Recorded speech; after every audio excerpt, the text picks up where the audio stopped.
The Desert of Stolen Dreams. 1. Souvrail lay like a glowing sword across the southern horizon, an iron band of dull red light sending shimmering heat pulsations into the air. Decoret, standing at the bow of the freighter on which he had made the long, dreary sea journey, felt a quickening of the pulse. Souvrail at last. That dreadful place, that abomination of a continent, that useless and miserable land, now just a few days away, and who knew what horrors would befall him there? But he was prepared. Whatever happens, Decoret believed, happens for the best, in Souvrail as on Castle Mount. He was in his 20th year, a big, burly man, with a short neck and enormously broad shoulders.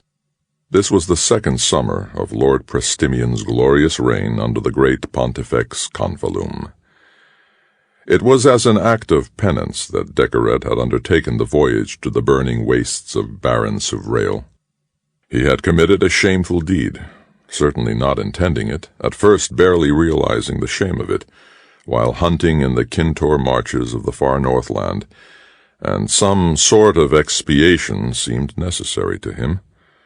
That was in a way a romantic and flamboyant gesture, he knew, but he could forgive himself that. If he did not make romantic and flamboyant gestures at 20, then when? Surely not 10 or 15 years from now, when he was bound to the wheel of his destinies, and had settled snugly in for the inevitable bland, easy career in Lord Prestimian's entourage.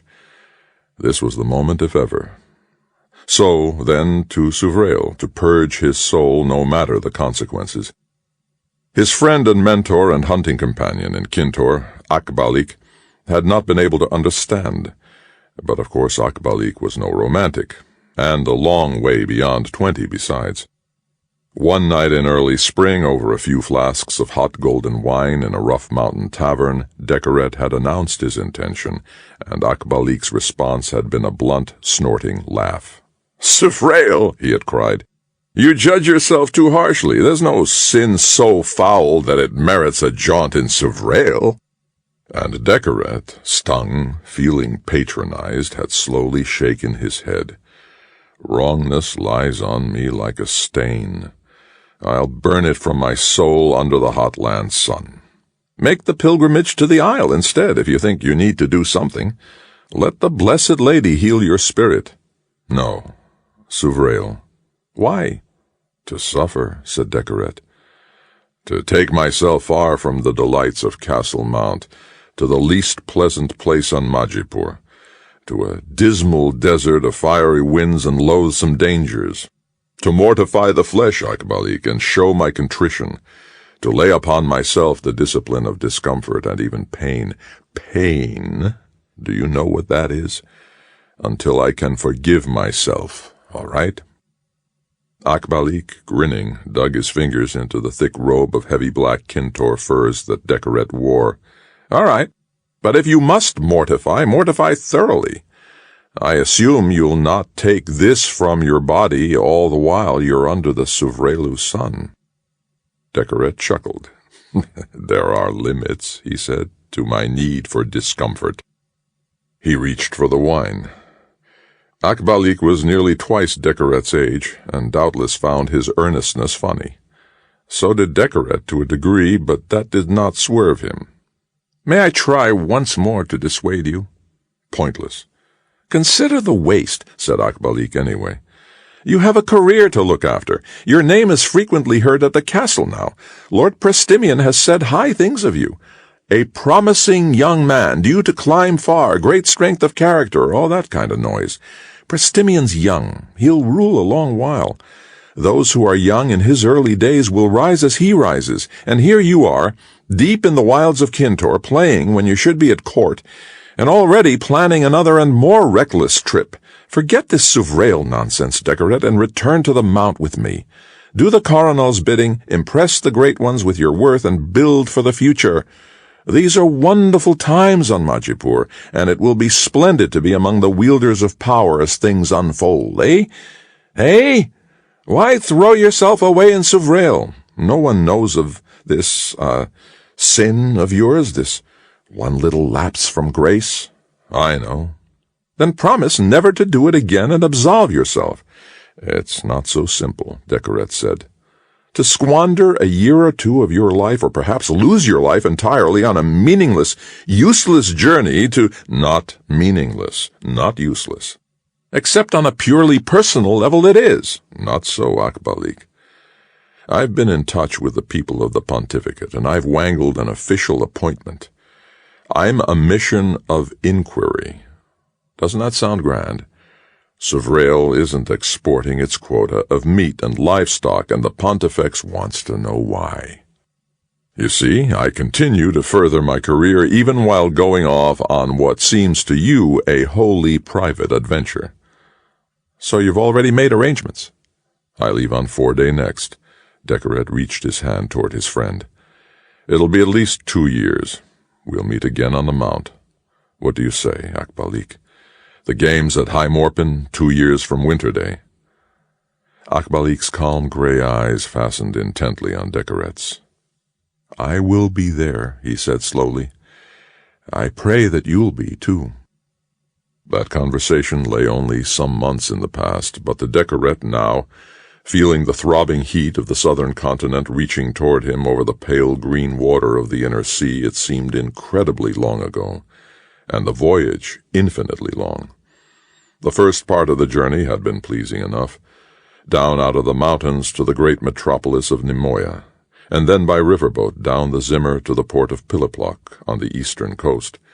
There he had boarded a freighter, the cheapest transport he could find, bound for the Suvrelu city of Tolagai, and then it had been south and south and south all summer long in a ghastly little cabin just downwind from a hold stuffed with bales of dried baby sea dragons. And as the ship crossed into the tropics, the days presented a heat unlike anything he had ever known, and the nights were little better, and the crew, mostly a bunch of shaggy Skandars, laughed at his discomfort and told him that he had better enjoy the cool weather while he could, for real heat was waiting for him in Souvrail. Well, he had wanted to suffer, and his wish was being amply granted already, and worse to come. He did not complain. He felt no regret. But his comfortable life among the young knights of Castle Mount had not prepared him for sleepless nights with the reek of sea dragon in his nostrils like stilettos, nor for the stifling heat that engulfed the ship a few weeks out of Piliplok, nor for the intense boredom of the unchanging seascape. The planet was so impossibly huge. That was the trouble. It took forever to get from anywhere to anywhere. Crossing from his native continent of Alhanrol to the western land of Zimrol had been a big enough project, by riverboat to a laser from the Mount, then by sea to Piliplok and up the river into the mountain marches. But he had had Akbalik with him to lighten the time, and there had been the excitement of his first major journey, the strangeness of new places, new foods, new accents, and he had had the hunting expedition to look forward to. But this imprisonment aboard a dirty, creaking ship stuffed with parched meat of evil odor, this interminable round of empty days without friends, without duties, without conversation. If only some monstrous sea dragon would heave into view, he thought, and enliven the journey with a bit of peril. But no, the dragons in their migrations were elsewhere. One great herd said to be in western waters out by Narabal just now, and another midway between Piliplok and the Rhodamont archipelago, and Decoret saw none of the vast beasts, not even a few stragglers. What made the boredom worse was that it did not seem to have any valuous catharsis. He was suffering, true, and suffering was what he imagined would heal him of his wound, but yet the awareness of the terrible thing he had done in the mountains did not seem to diminish at all. He was hot and bored and restless, and guilt still clawed at him, and still he tormented himself with the ironic knowledge that he was being praised by no less than the coronal Lord Prestimian for great strength of character, while he could find only weakness and cowardice and foolishness in himself.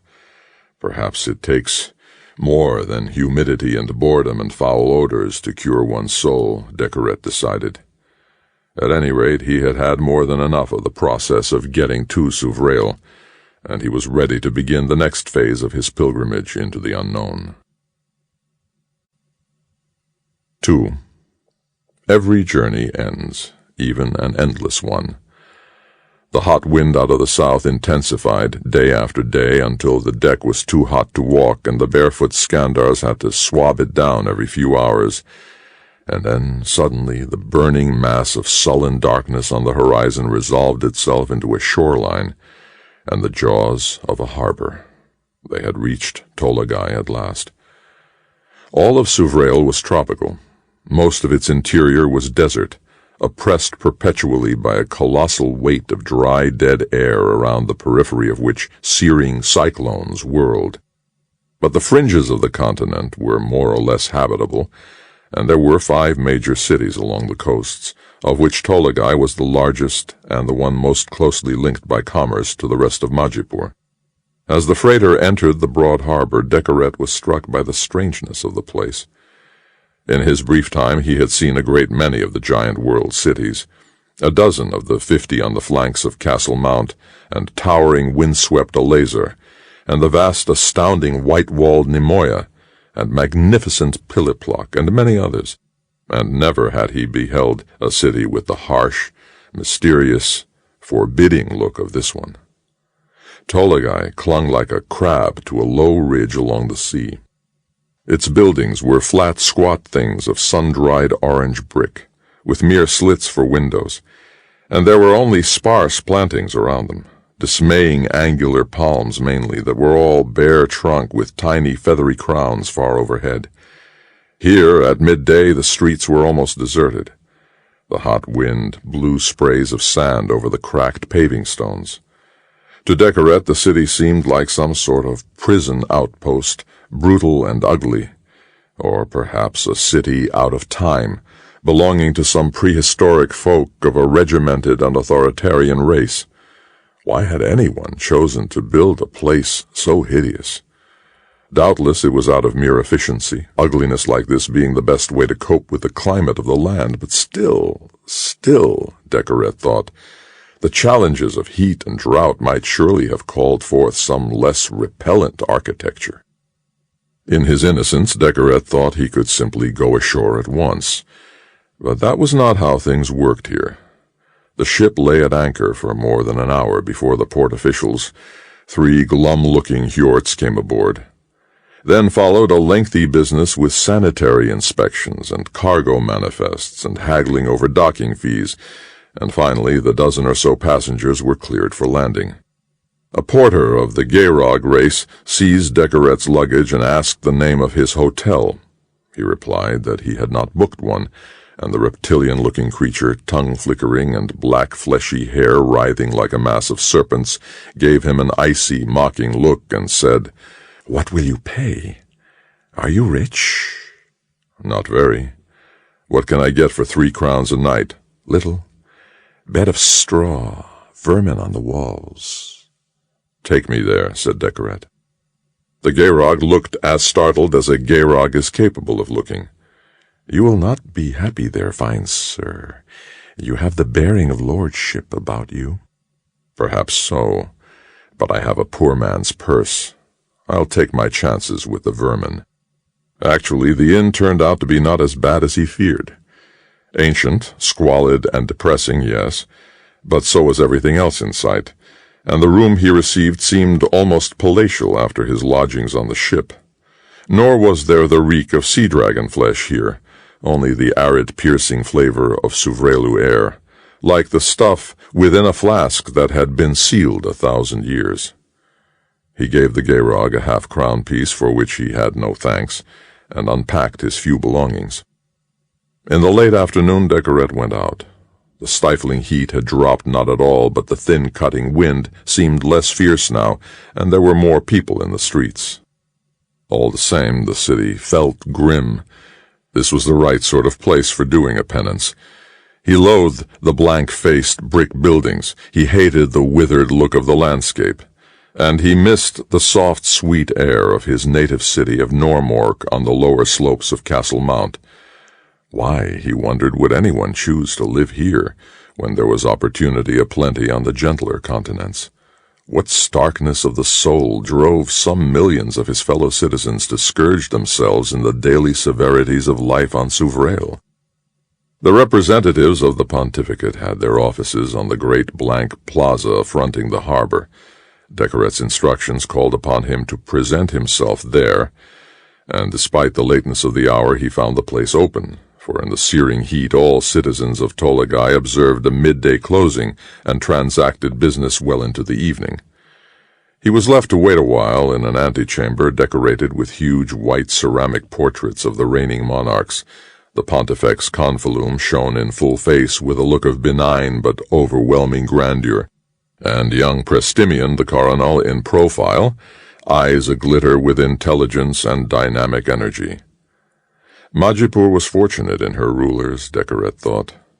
When he was a boy he had seen Confalum, then coronel, holding court in the wondrous city of Bombafale high up the mount, and he had wanted to cry out from sheer joy at the man's calmness and radiant strength. A few years later, Lord Confalum succeeded to the pontificate and went to dwell in the subterranean recesses of the labyrinth, and Prestimion had been made coronel. A very different man, equally impressive, but all dash and vigor and impulsive power.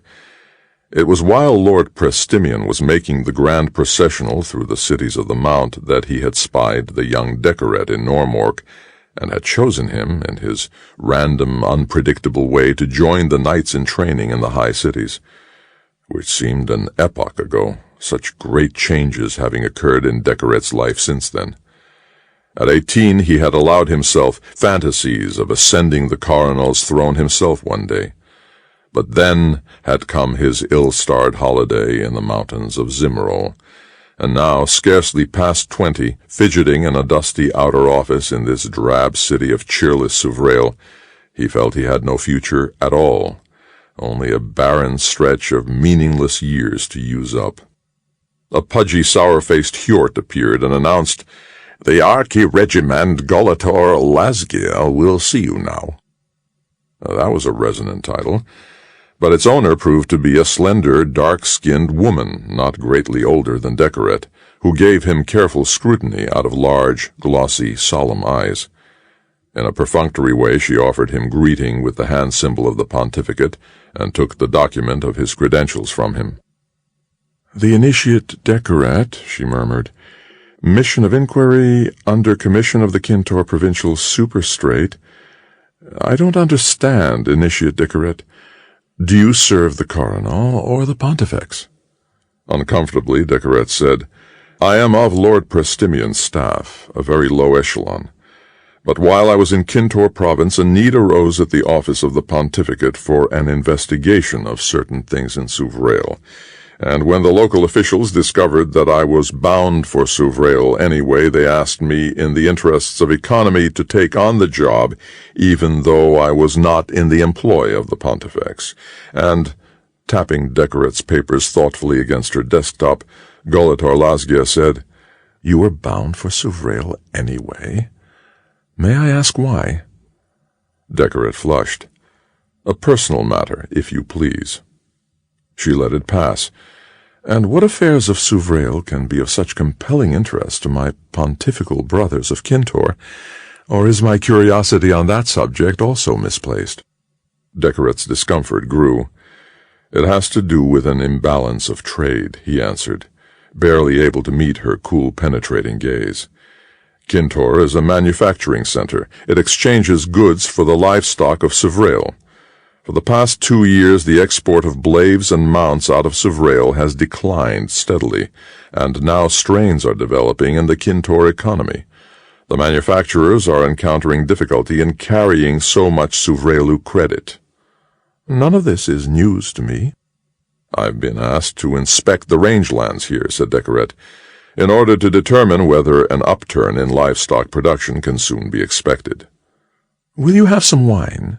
Golator Lasgia asked unexpectedly. Decoret, adrift, considered the proprieties. While he faltered, she produced 2 flasks of golden, deftly snapped their seals, and passed one to him. He took it with a grateful smile. The wine was cold, sweet, with a faint sparkle. "Wine of Kintor," she said. "Thus we contribute to the Suvrelu trade deficit." The answer, Initiate Decoret, is that in the final year of the Pontifex Principin, a terrible drought struck Suvrel. You may ask, Initiate, how we can tell the difference here between a year of drought and a year of normal rainfall, but there is a difference, Initiate. There is a significant difference, and the grazing districts suffered. There was no way of feeding our cattle, so we butchered as many as the market could hold, and sold much of the remaining stock to ranchers in western Zimrol. Not long after Confilum succeeded to the labyrinth, the rains returned and the grass began to grow in our savannas. But it takes several years to rebuild the herds. Therefore, the trade imbalance will continue a time longer, and then will be cured. She smiled without warmth. There! I have spared you the inconvenience of an uninteresting journey to the interior. Decoret found himself perspiring heavily. Nevertheless, I must make it. Archiregimand Golator Lasgia. You'll learn nothing more than I've just told you. I mean no disrespect, but my commission specifically requires me to see with my own eyes. She closed hers a moment. To reach the rangelands just now will involve you in great difficulties, extreme physical discomfort, perhaps considerable personal danger. If I were you, I'd remain in Tolagai, sampling such pleasures as are available here, and dealing with whatever personal business brought you to Suvrel. And after a proper interval, write your report in consultation with my office and take yourself back to Kintor. Immediate suspicions blossomed in Decoret. The branch of the government she served was not always cooperative with the coronel's people. She seemed quite transparently trying to conceal something that was going on in Suvrel. And although his mission of inquiry was only the pretext for his voyage to this place and not his central task, all the same he had his career to consider. And if he allowed a pontifical archiregimand to bamboozle him too easily here, it would go badly for him later. He wished he had not accepted the wine from her. But to cover his confusion he allowed himself a series of suave sips, and at length said, "My sense of honor would not permit me to follow such an easy course." "How old are you, Initiate Decoret?" "I was born in the 12th year of Lord Confilum." "Yes, your sense of honor would still prick you then. Come, look at this map with me." She rose briskly. She was taller than he expected, nearly his own height, which gave her a fragile appearance. Her dark, tightly coiled hair emitted a surprising fragrance, even over the aroma of the strong wine. Golator Lasgia touched the wall, and the map of Suvrel in brilliant ochre and auburn hues sprang into view. "This is Tolagai," she said, tapping the northwest corner of the continent. "The grazing lands are here." She indicated a band that began 600 or 700 miles inland and ran in a rough circle surrounding the desert at the heart of Suvrel. "From Tolagai," she went on, "there are 3 main routes to the cattle country. This is one. At present it is ravaged by sandstorms, and no traffic can safely use it. This is the second route. We are experiencing certain difficulties with shapeshifter bandits there, and it is also closed to travelers. The third way lies here by Kulak Pass, but that road has fallen into disuse of late, and an arm of the great desert has begun to encroach on it. Do you see the problems?" As gently as he could, Decoret said, "But if it is the business of Suvrel to raise cattle for export, and all the routes between the grazing lands and the chief port are blocked, is it correct to say that a lack of pasture is the true cause of the recent shortfalls of cattle exports?" She smiled. "There are other ports from which we ship our produce in this current situation." "Well then, if I go to one of those, I should find an open highway to the cattle country." Again she tapped the map. Since last winter, the port of Natu Gorvinu has been the center of the cattle trade. This is it in the east, under the coast of Alhanrol, about 6,000 miles from here. 6,000. There is little reason for commerce between Tolagai and Natu Gorvinu. Perhaps once a year a ship goes from one to the other. Overland, the situation is worse, for the roads out of Tolagai are not maintained east of Kangiz. She indicated a city perhaps 1,000 miles away, and beyond that, who knows? This is not a heavily settled continent. Then there's no way to reach Natu Gorvinu, Decoret said, stunned. One. By ship from Tolagai to Stoyan on Alhanrol, and from Stoyan to Natu Gorvinu. It should take you only a little over a year. By the time you reach Suvrail again and penetrate the interior, of course, the crisis that you've come to investigate will probably be over. Another flask of the golden, Initiate Decoret? Numbly he accepted the wine. The distances stupefied him. Another horrendous voyage across the inner sea, all the way back to his native continent of Alhanrol, only to turn around and cross the water a third time, sailing now to the far side of Suvrail, and then to find probably that the ways to the interior had meanwhile been closed out there, and— No. There was such a thing as carrying a penance too far. Better to abandon the mission altogether than subject himself to such absurdities. While he hesitated, Golator Lazgia said, "The hour is late, and your problems need longer consideration. Have you plans for dinner, Initiate Decoret?" Suddenly, astoundingly, her somber eyes gleamed with mischief of a familiar kind. 3. In the company of the Archiregiment Golator Lazgia, Decoret discovered that life in Tolagai was not necessarily as bleak as first superficial inspection had indicated. By floater she returned him to his hotel. He could see her distaste at the look of the place, and instructed him to rest and cleanse himself and be ready in an hour. A coppery twilight had descended, and by the time the hour had elapsed, the sky was utterly black, with only a few alien constellations cutting jagged tracks across it, and the crescent hint of 1 or 2 moons down near the horizon. She called for him punctually. In place of her stark official tunic she wore now something of clinging mesh, almost absurdly seductive. Decoret was puzzled by all this. He had had his share of success with women, yes, but so far as he knew he had given her no sign of interest, nothing but the most formal of respect, and yet she clearly was assuming a night of intimacy. Why? Certainly not his irresistible sophistication and physical appeal, nor any political advantage he could confer on her, nor any other rational motive, except one, that this was a foul backwater outpost where life was stale and uncomfortable, and he was a youthful stranger who might provide a woman herself still young with a night's amusement.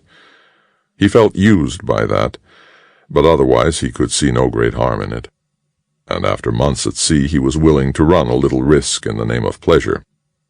They dined at a private club on the outskirts of town, in a garden elegantly decorated with the famous creature plants of Stoyanzar and other flowering wonders that had Decoret calculating how much of Tolagai's modest water supply was diverted toward keeping this one spot flourishing.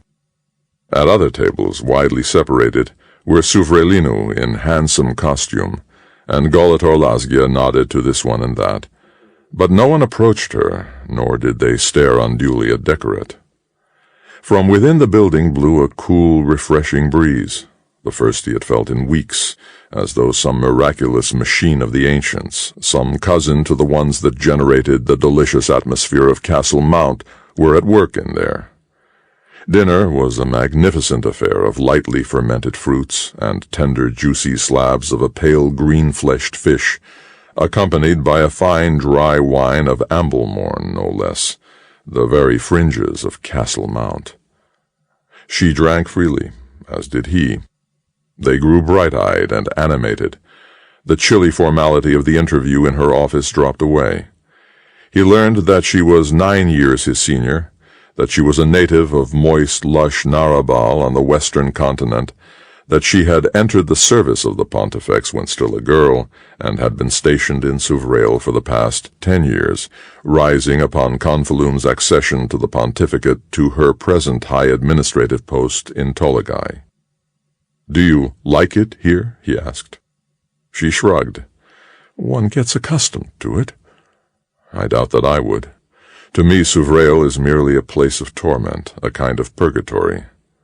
Golator Lazgia nodded. "Exactly." There was a flash from her eyes to his. He did not dare ask for amplification, but something told him that they had much in common. He filled their glasses once again and permitted himself the perils of a calm, knowing smile. She said, "Is it purgatory you seek here?" "Yes."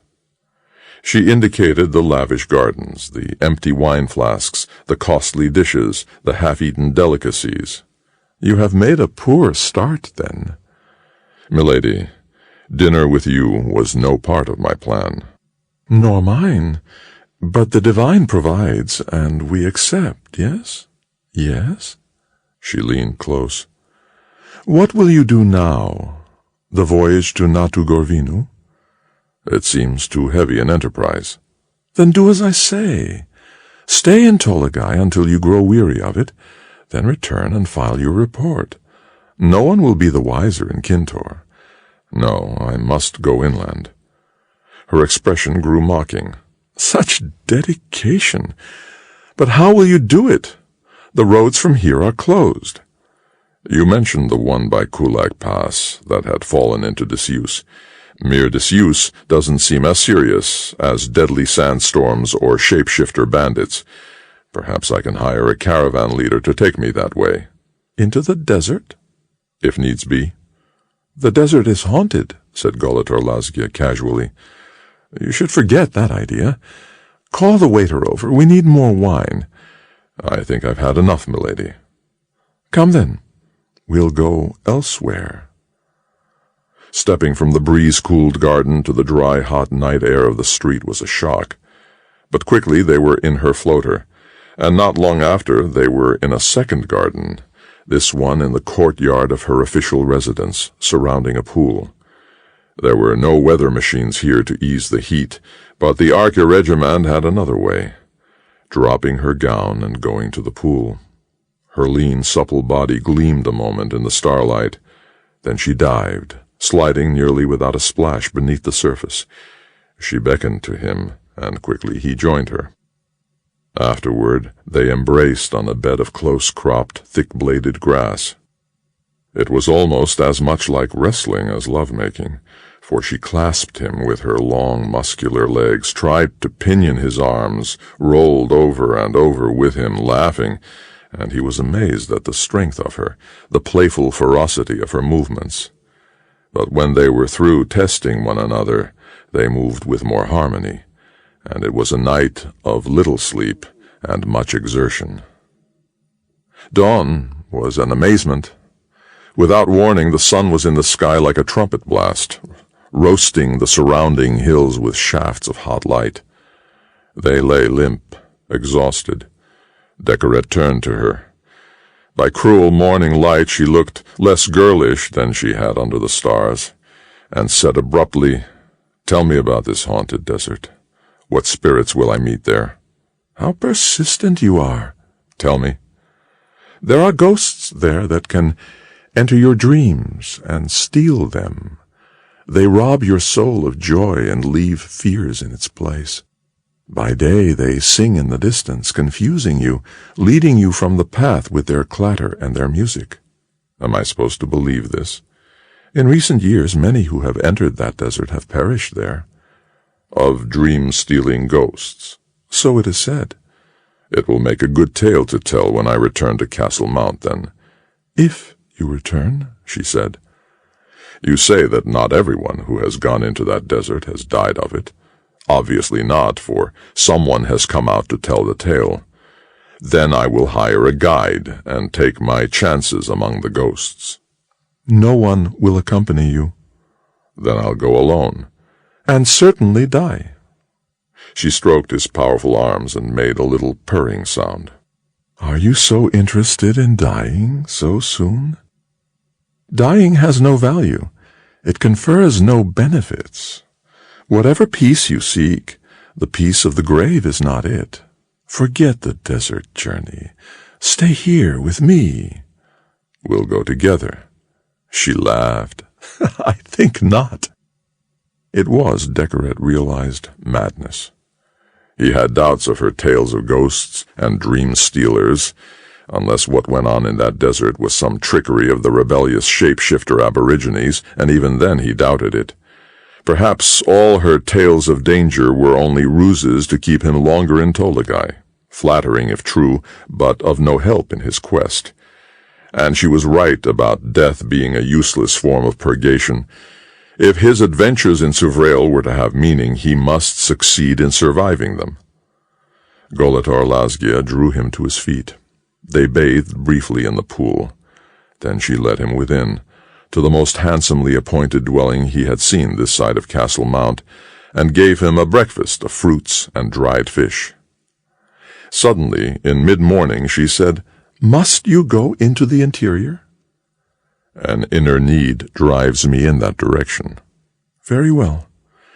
We have in Tolagai a certain scoundrel who often ventures inland by way of Kulak Pass, or so he claims, and seems to survive it. For a purse full of royals he'll no doubt guide you there. His name is Barjazid, and if you insist, I'll summon him and ask him to assist you." 4. Scoundrel seemed the proper word for Barjazid. He was a lean and disreputable-looking little man, shabbily dressed in an old brown robe and worn leather sandals, with an ancient necklace of mismatched sea-dragon bones at his throat. His lips were thin, his eyes had a feverish glaze, his skin was burned almost black by the desert sun. He stared at Decoret as though weighing the contents of his purse. "If I take you," said Barjazid in a voice altogether lacking in resonance, but yet not weak, "you will first sign a quitclaim absolving me of any responsibility to your heirs in the event of your death." "I have no heirs," Decoret replied. "Kinfolk, then. I won't be hauled into the pontifical courts by your father or your elder sister because you've perished in the desert." "Have you perished in the desert yet?" Barjazid looked baffled. "An absurd question." "You go into that desert," Decoret persisted, "and you return alive, yes? Well then, if you know your trade, you'll come out alive again this time, and so will I. I'll do what you do and go where you go. If you live, I live. If I perish, you will have perished too, and my family will have no lien." "I can withstand the power of the stealers of dreams," said Barjazid. "This I know from ample tests. How do you know you'll prevail over them as readily?" Decoret helped himself to a new serving of Barjazid's tea, a rich infusion brewed from some potent shrub of the sandhills. The two men squatted on mounds of haggis hide blankets in the musty back room of a shop belonging to Barjazid's brother's son. It was evidently a large clan. Decoret sipped the sharp, bitter tea reflectively and said after a moment, "Who are these dream stealers?" "I cannot say." "Shapeshifters, perhaps?" Barjazid shrugged. "They have not bothered to tell me their pedigree. Shapeshifters, Gayrogs, Runes, ordinary humans, how would I know? In dreams all voices are alike.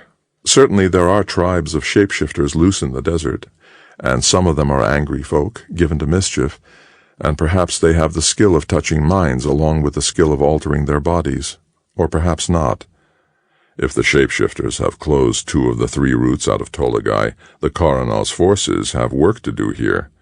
This is no affair of mine. The shapeshifters are a subjugated race. They must not be allowed to disrupt the daily flow of life on Majipur." "It was you who suggested that the dream stealers were shapeshifters," Barjazid pointed out acidly. "I myself have no such theory. And who the dream stealers are is not important. What is important is that they make the lands beyond Kulak Pass dangerous for travelers." "Why do you go there, then?" "I am not likely ever to answer a question that begins with why," said Barjazid. I go there because I have reason to go there. Unlike others, I seem to return alive. Does everyone else who crosses the pass die? I doubt it. I have no idea. Beyond question, many have perished since the dream stealers first were heard from. At the best of times, that desert has been perilous. Bajazid stirred his tea. He began to appear restless. If you accompany me, I'll protect you as best I can, but I make no guarantees for your safety, which is why I demand that you give me legal absolution from responsibility. Decoret said, If I signed such a paper, it would be signing a death warrant. What would keep you from murdering me 10 miles beyond the pass, robbing my corpse, and blaming it all on the dream stealers? By the lady, I am no murderer. I am not even a thief. But to give you a paper saying that if I die on the journey you are not to be blamed, might that not tempt even an honest man beyond all limits? Bajazid's eyes blazed with fury. He gestured as though to bring the interview to an end. What goes beyond limits is your audacity, he said, rising and tossing his cup aside. Find another guide if you fear me so much. Decoret, remaining seated, said quietly, I regret the suggestion. I ask you only to see my position. A stranger and a young man in a remote and difficult land, forced to seek the aid of those he does not know, to take him into places where improbable things happen. I must be cautious. Be even more cautious, then. Take the next ship for Stoyan and return to the easy life of Castle Mount. I ask you again to guide me, for a good price, and nothing more about signing a quitclaim to my life. How much is your fee? 30 royals, Bajazid said. Decoret grunted as though he had been struck below the ribs. It had cost him less than that to sail from Piliplock to Tolagai. 30 royals was a year's wage for someone like Bajazid. To pay it would require Decoret to draw on an expensive letter of credit. His impulse was to respond with knightly scorn and offer 10, but he realized that he had forfeited his bargaining strength by objecting to the quitclaim. If he haggled now over the price as well, Bajazid would simply terminate the negotiations. He said at length, So be it, but no quitclaim. Bajazid gave him a sour look. Very well. No quitclaim, as you insist. How is the money to be paid? Half now, half on the morning of departure. 10 now, said Decoret, and 10 on the morning of departure, and 10 on the day of my return to Tolagai. That makes a third of my fee conditional on your surviving the trip. Remember that I make no guarantee of that. Perhaps my survival becomes more likely if I hold back a third of the fee until the end. One expects a certain haughtiness from one of the coronel's knights, and one learns to ignore it as a mere mannerism up to a point. But I think you have passed the point. Once again Bajazid made a gesture of dismissal. There is too little trust between us. It would be a poor idea for us to travel together. I meant no disrespect, said Decoret. But you ask me to leave myself to the mercies of your kinfolk if you perish, and you seem to regard me as an ordinary cutthroat or at best a brigand, and you feel it necessary to arrange my fee so that I will have less motivation to murder you. Bajazid spat. The other face of haughtiness is courtesy, young knight. A Skandar dragon hunter would have shown me more courtesy. I did not seek your employ, bear in mind. I will not humiliate myself to aid you. If you please. Wait. I have other business this morning. 15 royals now, said Decoret, and 15 when we set forth, as you say, yes? Even though you think I'll murder you in the desert? I became too suspicious because I didn't want to appear too innocent, said Decoret. It was tactless for me to have said the things I said. I ask you to hire yourself to me on the terms agreed. Bajazid was silent. From his purse, Decoret drew 3 5-royal coins. 2 were pieces of the old coinage, showing the Pontifex Principin with Lord Confilum. The third was a brilliant, newly minted one, bearing Confilum as Pontifex and the image of Lord Prestimion on the reverse. He extended them toward Bajazid, who selected the new coin and examined it with great curiosity. "I have not seen one of these before," he said. "Shall we call in my brother's son for an opinion of its authenticity?" It was too much. "Do you take me for a passer of false money?" Decoret roared, leaping to his feet and looming ferociously over the small man. Rage throbbed in him. He came close to striking Bajazid. But he perceived that the other was altogether fearless and unmoving in the face of his wrath. Bajazid actually smiled and took the other 2 coins from Decoret's trembling hand. "So you too have little liking for groundless accusations, young knight?" Bajazid laughed. "Let us have a treaty, then. You'll not expect me to assassinate you beyond Kulak Pass, and I'll not send your coins out to the money changers for an appraisal, eh? Well, is it agreed?" Decoret nodded wearily. "Nevertheless, this is a risky journey," said Bajazid, "and I would not have you too confident of a safe return. Much depends on your own strength when the time of testing comes." "So be it. When do we leave?" 5 days, at the sunset hour. We depart the city from Pinator Gate. Is that place known to you?" "I'll find it," Decoret said. "Till 5 days, at sunset." He offered the little man his hand. 5. 5 days was 3 days hence. Decoret did not regret the delay, for that gave him 3 more nights with the archiregiment Golator Lazgia. Or so he thought, but in fact it happened otherwise. She was not at her office by the waterfront on the evening of Decoret's meeting with Bajazid, nor would her aides transmit a message to her. He wandered the torrid city disconsolately until long after dark, finding no companionship at all, and ultimately ate a drab and gritty meal at his hotel, still hoping that Golator Lazgia would miraculously appear and whisk him away. She did not, and he slept fitfully and uneasily, his mind obsessed by the memories of her smooth flanks, her small, firm breasts, her hungry, aggressive mouth. Toward dawn came a dream, vague and unreadable, in which she and Bajazid and some Hjorts and Vroons performed a complex dance in a roofless, sand-swept stone ruin, and afterward he fell into a sound sleep, not awakening until midday on Sea Day. The entire city appeared to be in hiding then, but when the cooler hours came he went round to the archiregiment's office once again not seeing her, and then spent the evening in the same purposeless fashion as the night before. As he gave himself up to sleep, he prayed fervently to the Lady of the Isle to send Golator Lazgia to him. But it was not the function of the lady to do such things, and all that did reach him in the night was a bland and cheering dream, perhaps a gift of the Blessed Lady, but probably not, in which he dwelled in a thatched hut on the shores of the great sea by Tilomen, and nibbled on sweet purplish fruits that squirted juice to stain his cheeks.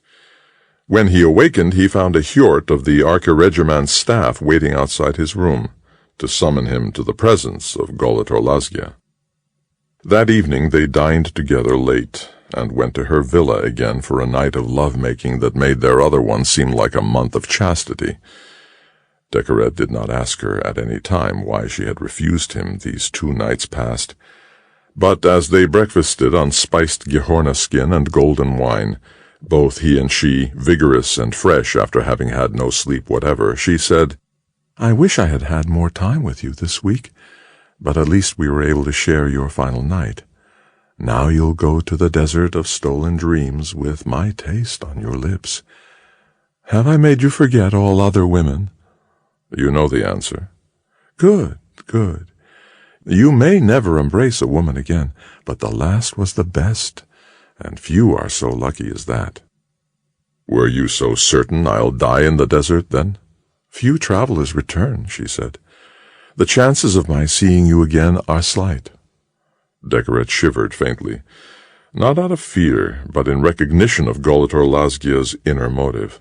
Some morbidity in her evidently had led her to snub him those 2 nights, so that the third would be all the more intense. For she must believe that he would be a dead man shortly after, and she wanted the special pleasure of being his last woman. That chilled him. If he were going to die before long, Decoret would just as soon have had the other 2 nights with her as well. But apparently the subtleties of her mind went beyond such crass notions. He bade her a courtly farewell, not knowing if they would meet again or even if he wished it, for all her beauty and voluptuary skills. Too much that was mysterious and dangerously capricious lay coiled within her.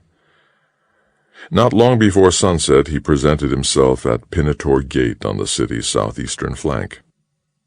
It would not have surprised him if Bajazid had reneged on their agreement, but no, a floater was waiting just outside the pitted sandstone arch of the old gate, and the little man stood leaning against the vehicle's side. With him were 3 companions, a Vroon, a Skandar, and a slender, hard-eyed young man who was obviously Bajazid's son.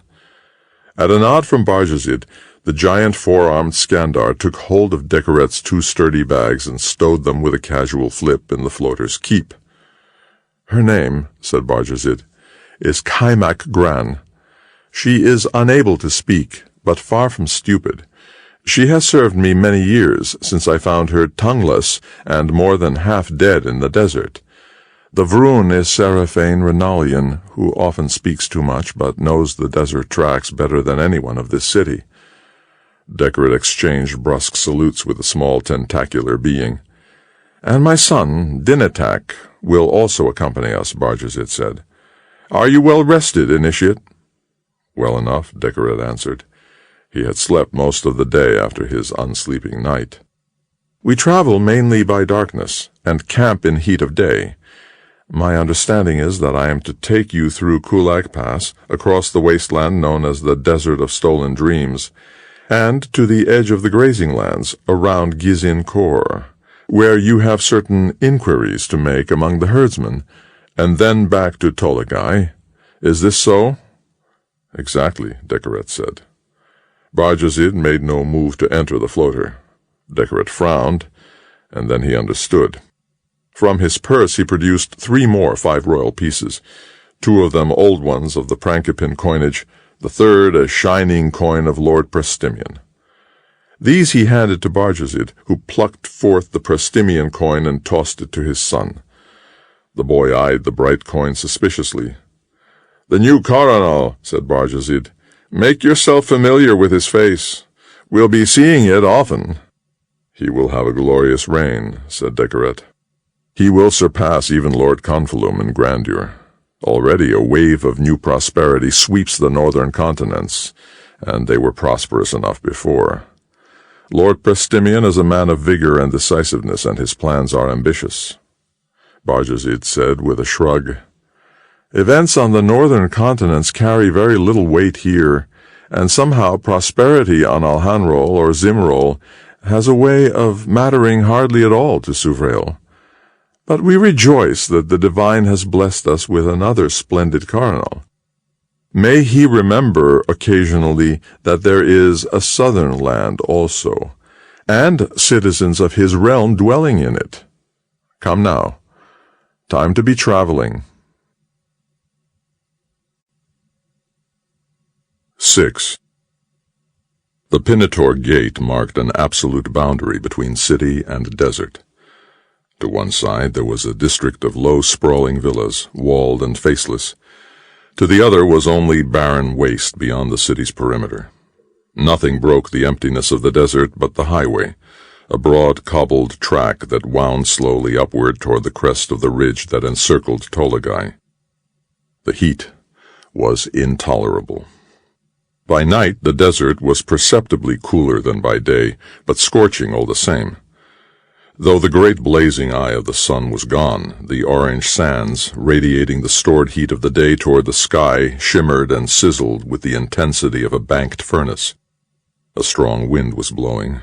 With the coming of the darkness, Decoret had noticed the flow of the wind reversed, blowing now from the heart of the continent toward the sea. But it made no difference. Shore wind or sea wind, both were oppressive streams of dry, baking air that offered no mercies. In the clear, arid atmosphere, the light of the stars and moons was unusually bright. and there was an earthly glow as well, a strange ghostly greenish radiance that rose in irregular patches from the slopes flanking the highway. Decoret asked about it. "From certain plants," said the Vroon. "They shine with an inner light in the darkness. To touch such a plant is always painful and often fatal." "How am I to know them by daylight?" "They look like pieces of old string, weathered and worn, sprouting in bunches from clefts in the rock. Not all the plants of such a form are dangerous, but you would do well to avoid any of them." "And any other," Barjazid put in. "In this desert the plants are well defended, sometimes in surprising ways. Each year our garden teaches us some ugly new secret." Decoret nodded. He did not plan to stroll about out there, but if he did, he would make it his rule to touch nothing. The floater was old and slow, the grade of the highway steep. Through the broiling night the car labored unhurriedly onward. There was little conversation within. The Skandar drove, with the Vroon beside her, and occasionally Seraphane Renalian made some comment on the condition of the road. In the rear compartment the two Barjazids sat silently, leaving Decoret alone to stare with growing dismay at the infernal landscape. Under the merciless hammers of the sun the ground had a beaten, broken look. Such moisture as winter had brought this land had long ago been sucked forth, leaving gaunt, angular fissures. The surface of the ground was pockmarked where the unceasing winds had strafed it with sand particles, and the plants, low and sparsely growing things, were of many varieties, but all appeared twisted, tortured, gnarled, and knobby. To the heat, Decoret gradually found himself growing accustomed. It was simply there, like one's skin, and after a time one came to accept it. But the deathly ugliness of all that he beheld, the dry, rough, spiky, uncaring bleakness of everything, numbed his soul. A landscape that was hateful was a new concept to him, almost an inconceivable one. Wherever he had gone on Majipur he had known only beauty. He thought of his home of Normork, spread along the crags of the mount, with its winding boulevards and its wondrous stone wall and its gentle midnight rains. He thought of the giant city of Stee higher on the mount, where once he had walked at dawn in a garden of trees no taller than his ankle, with leaves of a green hue that dazzled his eyes. He thought of High Morpin, that glimmering miracle of a city devoted wholly to pleasure that lay almost in the shadow of the coronel's awesome castle atop the mount, and the rugged forested wilds of Kintor, and the brilliant white towers of Nemoya, and the sweet meadows of the Glaig Valley. How beautiful a world this is, Decoret thought, and what marvels it holds, and how terrible this place I find myself in now. He told himself that he must alter his values and strive to discover the beauties of this desert, or else it would paralyze his spirit. Let there be beauty in utter dryness, he thought, and beauty in menacing angularity, and beauty in pockmarks, and beauty in ragged plants that shine with a pale green glow by night. Let spiky be beautiful. Let bleak be beautiful. Let harsh be beautiful. For what is beauty, Decoret asked himself, if not a learned response to things beheld? Why is a meadow intrinsically more beautiful than a pebbled desert? Beauty, they say, is in the eye of the beholder. Therefore, re-educate your eye, Decoret, lest the ugliness of this land kill you. He tried to make himself love the desert. He pulled such words as bleak and dismal and repellent from his mind as though pulling fangs from a wild beast, and instructed himself to see this landscape as tender and comforting. He made himself admire the contorted strata of the exposed rock faces and the great gouges of the dry washes. He found aspects of delight in the bedraggled, beaten shrubs. He discovered things to esteem in the small, toothy nocturnal creatures that occasionally scuttered across the road. And as the night wore on, the desert did become less hateful to him, and then neutral, and at last he believed he actually could see some beauty in it, and by the hour before dawn he had ceased to think about it at all. Morning came suddenly, a shaft of orange flame breaking against the mountain wall to the west, a limb of bright red fire rising over the opposite rim of the range, and then the sun, its yellow face tinged more with bronzy green than in the northern latitudes, bursting into the sky like an untethered balloon. In this moment of apocalyptic sunrise, Decoret was startled to find himself thinking in sharp pain of the archiregiment Golatorlazgia, wondering whether she was watching the dawn and with whom.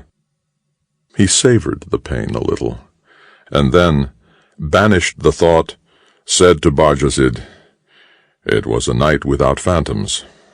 Is this desert not supposed to be haunted?" "Beyond the pass is where the real trouble begins," the little man replied. They rode onward through the early hours of the day. Dinatak served a rough breakfast, dry bread and sour wine. Looking back, Decoret saw a mighty view, the land sloping off below him like a great tawny apron, all folds and cracks and wrinkles, and the city of Tolagai barely visible as a huddled clutter at the bottom end, with the vastness of the sea to the north rolling on to the horizon. The sky was without clouds, and the blue of it was so enhanced by the terracotta hue of the land that it seemed almost to be a second sea above him. Already the heat was rising. By mid-morning it was all but unendurable, and still the Skandar driver moved impassively up the breast of the mountain. Decoret dozed occasionally, but in the cramped vehicle sleep was impossible.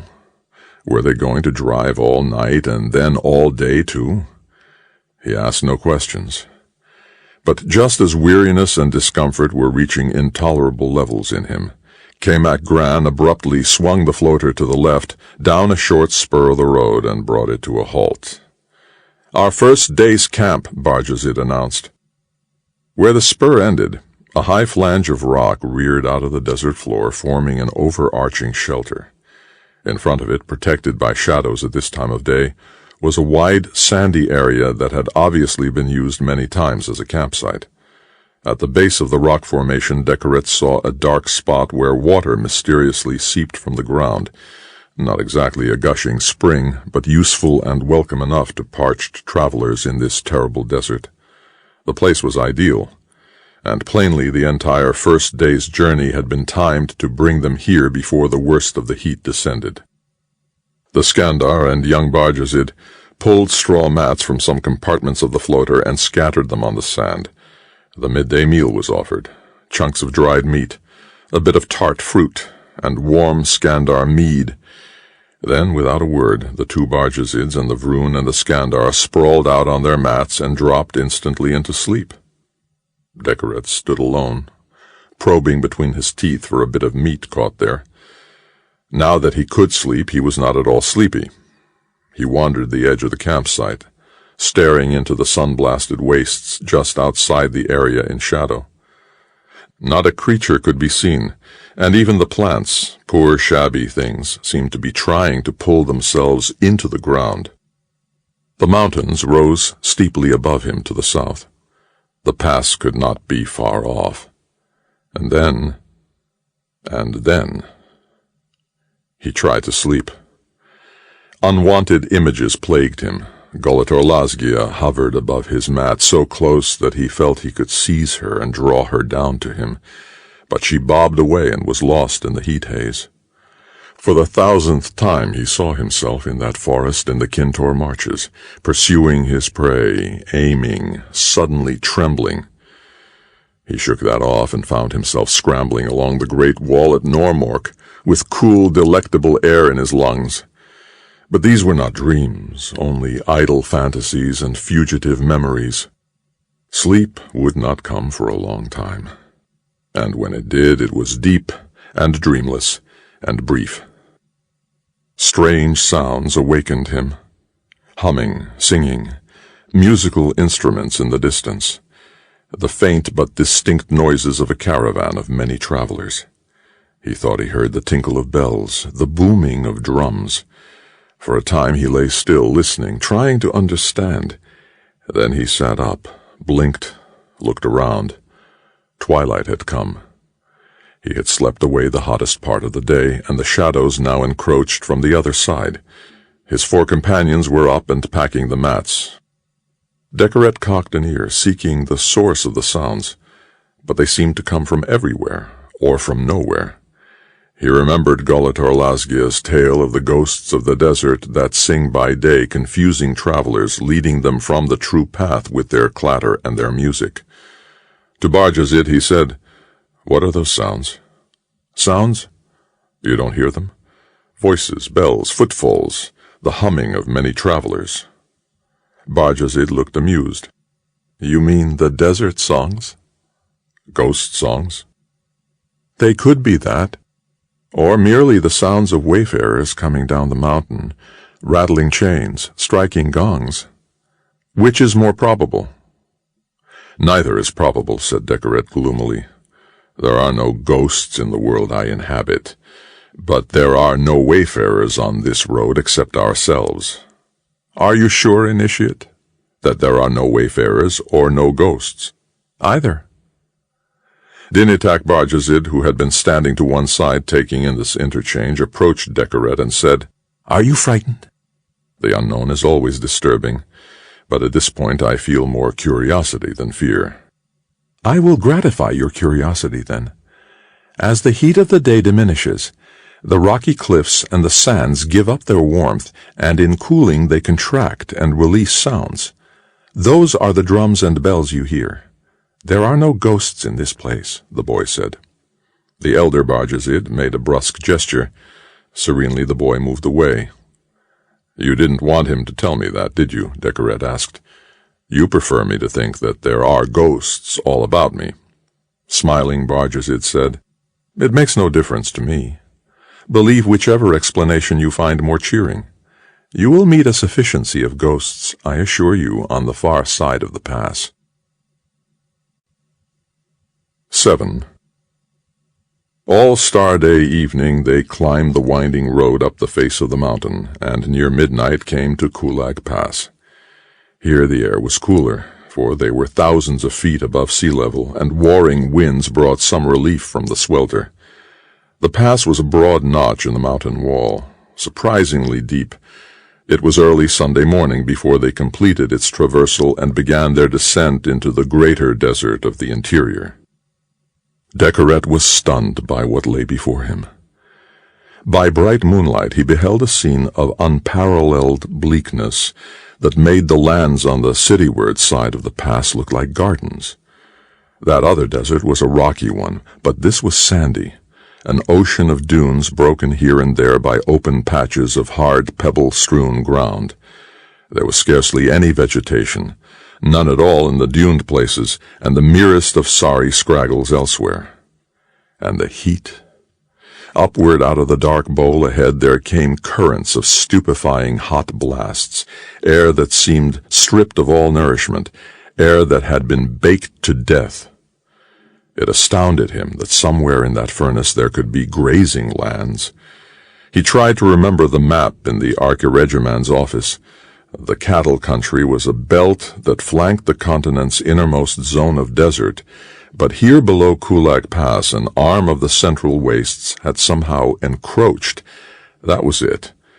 On the far side of this band of formidable sterility lay a green zone of grass and browsing beasts, or so he prayed.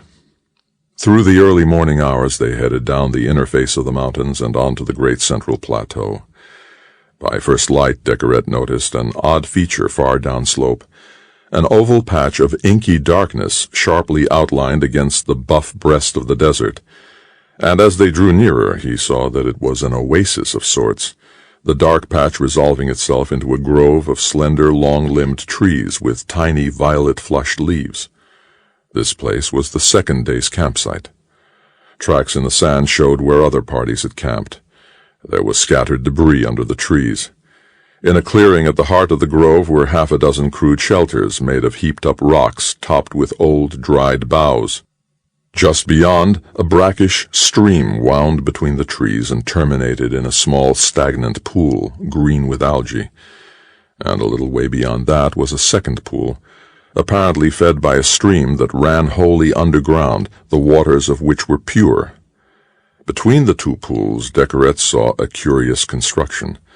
7 round-topped stone columns as high as his waist, arranged in a double arc. He inspected them. "Shape-shifter work," Bajazet told him. "A metamorph altar." "So we think. We know the shape-shifters often visit this oasis.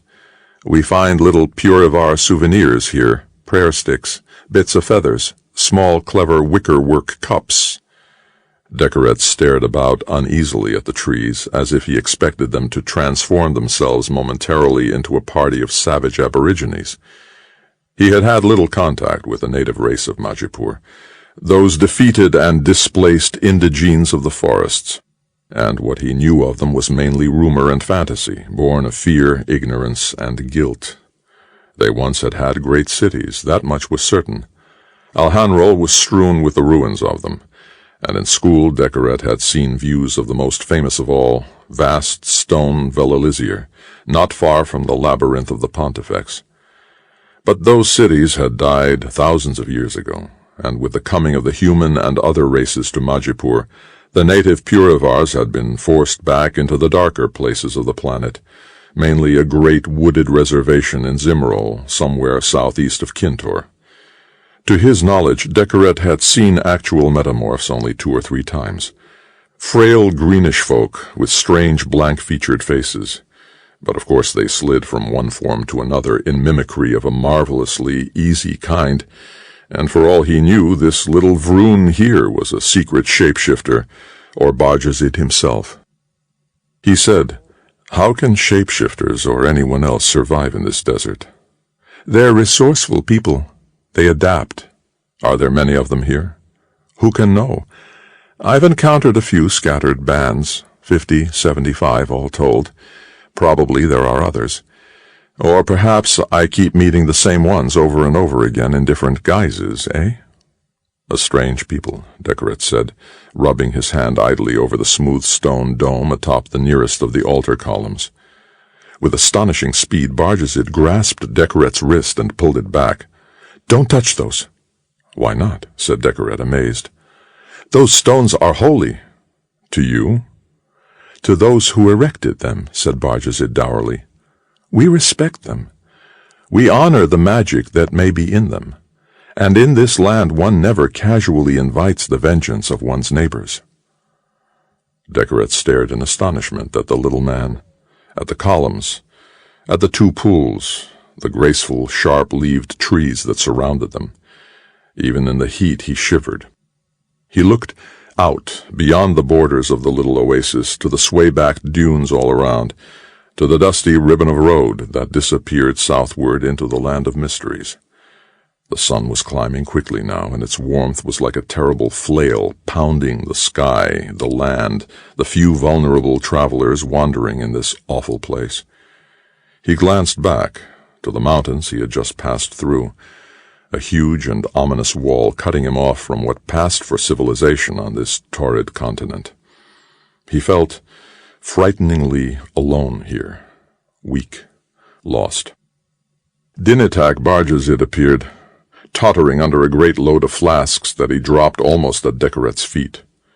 Decoret helped the boy fill them from the pure pool, a task that took an unexpectedly long while. He sampled the water himself. Cool, clear, with a strange metallic taste, not displeasing, that Dinitak said came from dissolved minerals. It took a dozen trips to carry all the flasks to the floater. There would be no more sources of fresh water, Dinitak explained, for several days. They lunched on the usual rough provisions, and afterward, as the heat rose toward its overwhelming midday peak, they settled on the straw mats to sleep. This was the 3rd day that Decoret had slept by day, and by now his body was growing attuned to the change.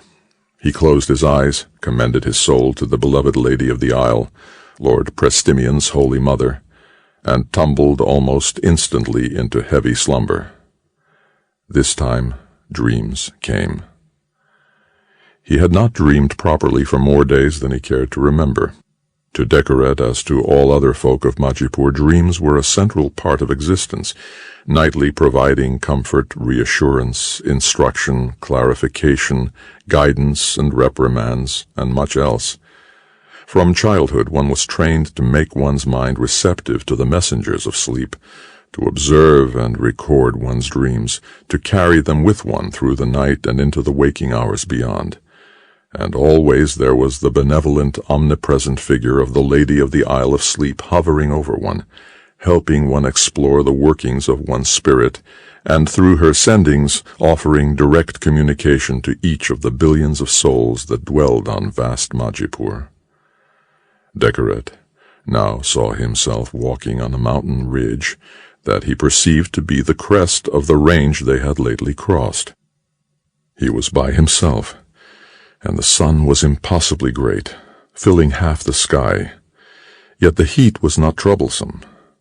So steep was the slope that he could look straight down over the edge, down and down and down for what seemed hundreds of miles, and he beheld a roaring, smoking cauldron beneath him, a surging volcanic crater in which red magma bubbled and churned. That immense vortex of subterranean power did not frighten him. Indeed, it exerted a strange pull, a blatant appeal, so that he yearned to plunge himself into it, to dive to its depths and swim in its molten heart. He began to descend, running and skipping, often leaving the ground and floating, drifting, flying down the immense hillside. And as he drew nearer, he thought he saw faces in the throbbing lava. Lord Prestimion, and the Pontifex, and Bajazid's face, and Gulator Lazgia's. And were those metamorphs, those strange, sly, half-visible images near the periphery?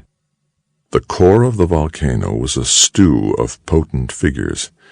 Decoret ran toward them in love, thinking, "Take me into you, here I am, here I come." And when he perceived, behind all the others, a great white disk that he understood to be the loving countenance of the Lady of the Isle, a deep and powerful bliss invaded his soul, for he knew this now to be ascending, and it was many months since last the kind lady had touched his sleeping mind. Sleeping but aware, watching the Decoret within the dream, he awaited the consummation, the joining of dream Decoret to dream lady, the immolation in the volcano that would bring some revelation of truth, some instant of knowledge leading to joy.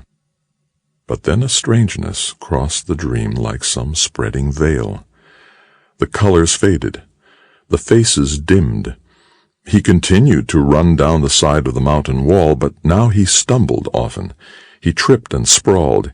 He abraded his hands and knees against hot desert rocks, and he was losing the path entirely, moving sideways instead of downward, unable to progress.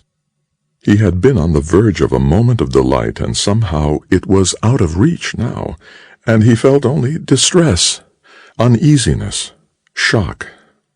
The ecstasy that seemed to be the promise of the dream was draining from it. The brilliant colors yielded to an all-encompassing gray, and all motion ceased. He stood frozen on the mountain face, staring rigidly down at a dead crater, and the sight of it made him tremble and pull his knees to his chest, and he lay there, sobbing until he woke. He blinked and sat up. His head pounded and his eyes felt raw, and there was a dismal tension in his chest and shoulders. This was not what dreams, even the most terrifying of dreams, were supposed to provide. Such a gritty residue of malaise, confusion, fear. It was early afternoon, and the blinding sun hung high above the treetops. Nearby him lay Kamak Gran and the Vroon, Seraphane Rinalian. A bit farther away was Dinitak Bajazid. They seemed sound asleep.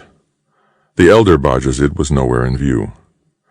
Decoret rolled over and pressed his cheeks into the warm sand beside his mat and attempted to let the tension ease from him. Something had gone wrong in his sleep, he knew. Some dark force had meddled in his dream, had stolen the virtue from it and given him pain in exchange. So this was what they meant by the haunting of the desert? This was dream-stealing? He drew himself together in a knotted ball. He felt soiled, used, invaded. He wondered if it would be like this every sleep period now, as they penetrated deeper into this awful desert. He wondered whether it might get even worse. After a time, Decoret returned to sleep. More dreams came, stray blurred scraps without rhythm or design. He ignored them. When he woke, the day was ending and the desert sounds, the ghost sounds, were nibbling at his ears, tinklings and murmurings and far-off laughter. He felt more weary than if he had not slept at all. 8. The others showed no sign of having been disturbed as they slept. They greeted Decoret upon rising in their usual manners. The huge, taciturn Skandar woman not at all, the little Vroon with amiable, buzzing chirps and much coiling and interlacing of tentacles, the two Barjazids with curt nods, and if they were aware that one member of their party had been visited with torments in his dreams, they said nothing of it. After breakfast, the elder Barjazid held a brief conference with Seraphane Renalian concerning the roads they were to travel that night, and then they were off into the moonlit darkness once again. "I will pretend that nothing out of the ordinary happened," Decoret resolved. "I will not let them know that I am vulnerable to these phantoms." But it was a short-lived resolution. As the floater was passing through a region of dry lake beds out of which odd gray-green stony humps projected by the thousands, Barjazid turned to him suddenly and said, breaking a long silence, "Did you dream well?" Decoret knew he could not conceal his fatigue. "I have had better rest," he muttered. Barjazid's glossy eyes were fixed inexorably on his. "My son says you moaned in your sleep, that you rolled over many times and clutched your knees. Did you feel the touch of the dream stealers, initiate?" "I felt the presence of a troubling power in my dreams. Whether this was the touch of the dream stealers, I have no way of knowing." "Will you describe the sensations?" "Are you a dream speaker, then, Barjazid?" Decoret snapped in sudden anger. "Why should I let you probe and poke in my mind? My dreams are my own." "Peace, peace, good night. I meant no intrusion." "Let me be, then." "Your safety is my responsibility. If the demons of this wasteland have begun to reach your spirit, it is in your own interest to inform me." "Demons, are they?" "Demons, ghosts, phantoms, disaffected shape-shifters, whatever they are," Barjazid said impatiently. "The beings that prey on sleeping travelers. Did they come to you or did they not? My dreams were not pleasing. I ask you to tell me in what way." Decoret let his breath out slowly. "I felt I was having a sending from the lady, a dream of peace and joy. And gradually it changed its nature, do you see? It darkened and became chaotic, and all the joy was taken from it, and I ended the dream worse than when I entered it." Nodding earnestly, Barjazid said, Yes, those are the symptoms. A touch on the mind, an invasion of the dream, a disturbing overlay, a taking of energy." "A kind of vampirism," Decoret suggested. "Creatures that lie in wait in this wasteland and tap the life force from unwary travelers." Barjazid smiled. "You insist on speculations. I make no hypotheses of any kind, initiate." "Have you felt their touch in your own sleep?" The small man stared at Decoret strangely.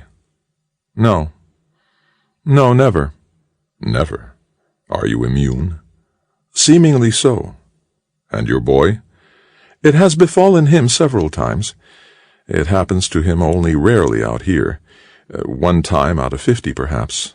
But the immunity is not hereditary, it appears." "And the Skandar and the Vroon?" "They too have been touched," said Barjazid. "On infrequent occasions. They find it bothersome but not intolerable." "Yet others have died from the dream stealer's touch." "More hypothesis," said Barjazid. "Most travelers passing this way in recent years have reported experiencing strange dreams. Some of them have lost their way and have failed to return. How can we know whether there is a connection between the disturbing dreams and the losing of the way? You are a very cautious man, Decoret said. You leap to no conclusions. And I have survived to a fair old age, while many who were more rash have returned to the source. Is mere survival the highest achievement you think one can attain? Bajazid laughed. Spoken like a true knight of the castle. No, initiate, I think there's more to living than mere avoidance of death. But survival helps, initiate? Survival's a good basic requirement for those who go on to do high deeds. The dead don't achieve a thing. Decoret did not care to pursue that theme. The code of values of a knight initiate and of such a one as Bajazid were hardly comparable. And besides, there was something wily and mercurial about Bajazid's style of argument that made Decoret feel slow and stolid and hulking, and he disliked exposing himself to that feeling. He was silent a moment. Then he said, "Do the dreams get worse as one gets deeper into the desert?" "So I am given to understand," said Bajazid. Yet, as the night waned and the time for making camp arrived, Decoret found himself ready and even eager to contend once more with the phantoms of sleep. They had camped this day far out on the bowl of the desert, in a low-lying area where much of the sand had been swept aside by scouring winds, and the underlying rock shield showed through. The dry air had a weird crackle to it, a kind of wind-borne buzz, as if the force of the sun were stripping the particles of matter bare in this place. It was only an hour before midday by the time they were ready for sleep. Decoret settled calmly on his mat of straw and, without fear, offered his soul on the verge of slumber to whatever might come. In his order of knighthood he had been trained in the customary notions of courage naturally, and was expected to meet challenges without fear. But he had been little tested thus far. On placid Majipur, one must work hard to find such challenges, going into the untamed parts of the world, for in the settled regions life is orderly and courteous. Therefore Decoret had gone abroad, but he had not done well by his first major trial, in the forests of the Kintor Marches. Here he had another chance. These foul dreams held forth to him in a way the promise of redemption. He gave himself up to sleep, and quickly dreamed. He was back in Tolagai, but a Tolagai curiously transformed. A city of smooth-faced alabaster villas and dense green gardens, though the heat was still of tropical intensity. He wandered up one boulevard and down the next, admiring the elegance of the architecture and the splendor of the shrubbery. His clothing was the traditional green and gold of the cardinal's entourage, and as he encountered the citizens of Tolagai making their twilight promenades, he bowed gracefully to them, and exchanged with them the starburst finger symbol that acknowledged the cardinal's authority. To him now came the slender figure of the lovely archiregiman Golator Lasgia.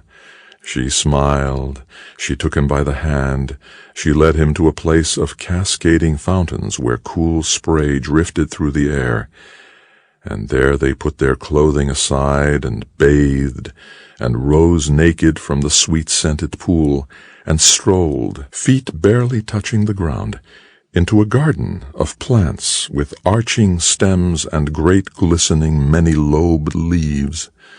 Without words, she encouraged him onward, along shadowy avenues bordered by rows of close-planted trees. Golator Lasgia moved just ahead of him, an elusive and tantalizing figure, floating only inches out of his reach and then gradually widening the distance to feet and yards. At first it seemed hardly a difficult task to overtake her, but he made no headway at it, and had to move faster and faster to keep within sight of her. Her rich olive-hued skin gleamed by early moonlight, and she glanced back often, smiling brilliantly, tossing her head to urge him to keep up, but he could not. She was nearly an entire length of the garden ahead of him now. With growing desperation he impelled himself toward her, but she was dwindling, disappearing, so far ahead of him now that he could barely see the play of muscles beneath her glowing bare skin. and as he rushed from one pathway of the garden to the next, he became aware of an increase in the temperature, a sudden and steady change in the air, for somehow the sun was rising here in the night, and its full force was striking his shoulders. The trees were wilting and drooping. Leaves were falling. He struggled to remain upright. Golitor Lasgia was only a dot on the horizon now, still beckoning to him, still smiling, still tossing her head. But she grew smaller and smaller, and the sun was still climbing, growing stronger, searing, incinerating, withering everything within its reach. Now the garden was a place of gaunt, bare branches and rough, cracked, arid soil. A dreadful thirst had come over him, but there was no water here. And when he saw figures lurking behind the blistered and blackened trees, metamorphs they were, subtle, tricky creatures that would not hold their shapes still, but flickered and flowed in a maddening way, he called out to them for something to drink, and was given only light tinkling laughter to ease his dryness. He staggered on. The fierce, pulsing light in the heavens was beginning to roast him. He felt his skin hardening, crackling, crisping, splitting. Another moment of this, and he would be charred. What had become of Golitor Lasgia? Where were the smiling, bowing, starburst-making townspeople? He saw no garden now. He was in the desert, lurching and stumbling through a torrid, baking wasteland where even shadows burned.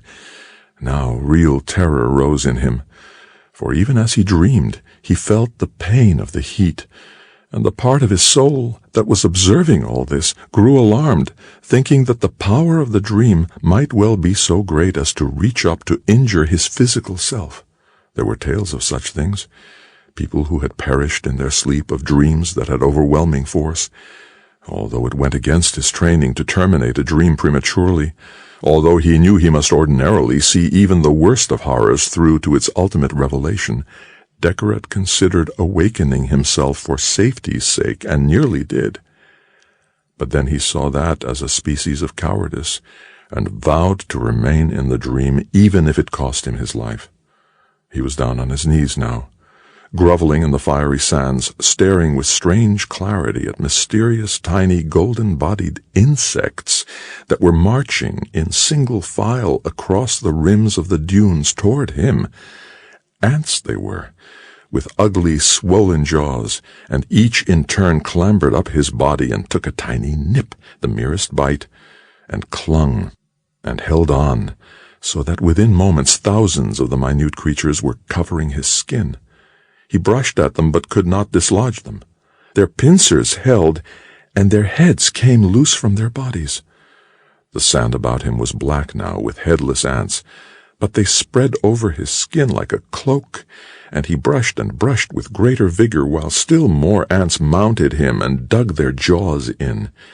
He grew weary of brushing at them. It was actually cooler in this cloak of ants, he thought. They shielded him from the worst force of the sun, although they too stung and burned him, but not as painfully as did the sun's rays. Would the dream never end? He attempted to take control of it himself, to turn the stream of onrushing ants into a rivulet of cool, pure water, but that did not work, and he let himself slip back into the nightmare and went crawling wearily onward over the sands. And gradually Decoret became aware that he was no longer dreaming. There was no boundary between sleep and wakefulness that he could detect, except that eventually he realized that his eyes were open, and that his two centers of consciousness, the dreamer who observed and the dream Decoret who suffered, had merged into one. But he was still in the desert, under the terrible midday sun. He was naked. His skin felt raw and blistered, and there were ants crawling on him, up his legs as far as his knees, minute pale ants that indeed were nipping their tiny pincers into his flesh. Bewildered, he wondered if he had tumbled into some layer of dream beneath dream. But no.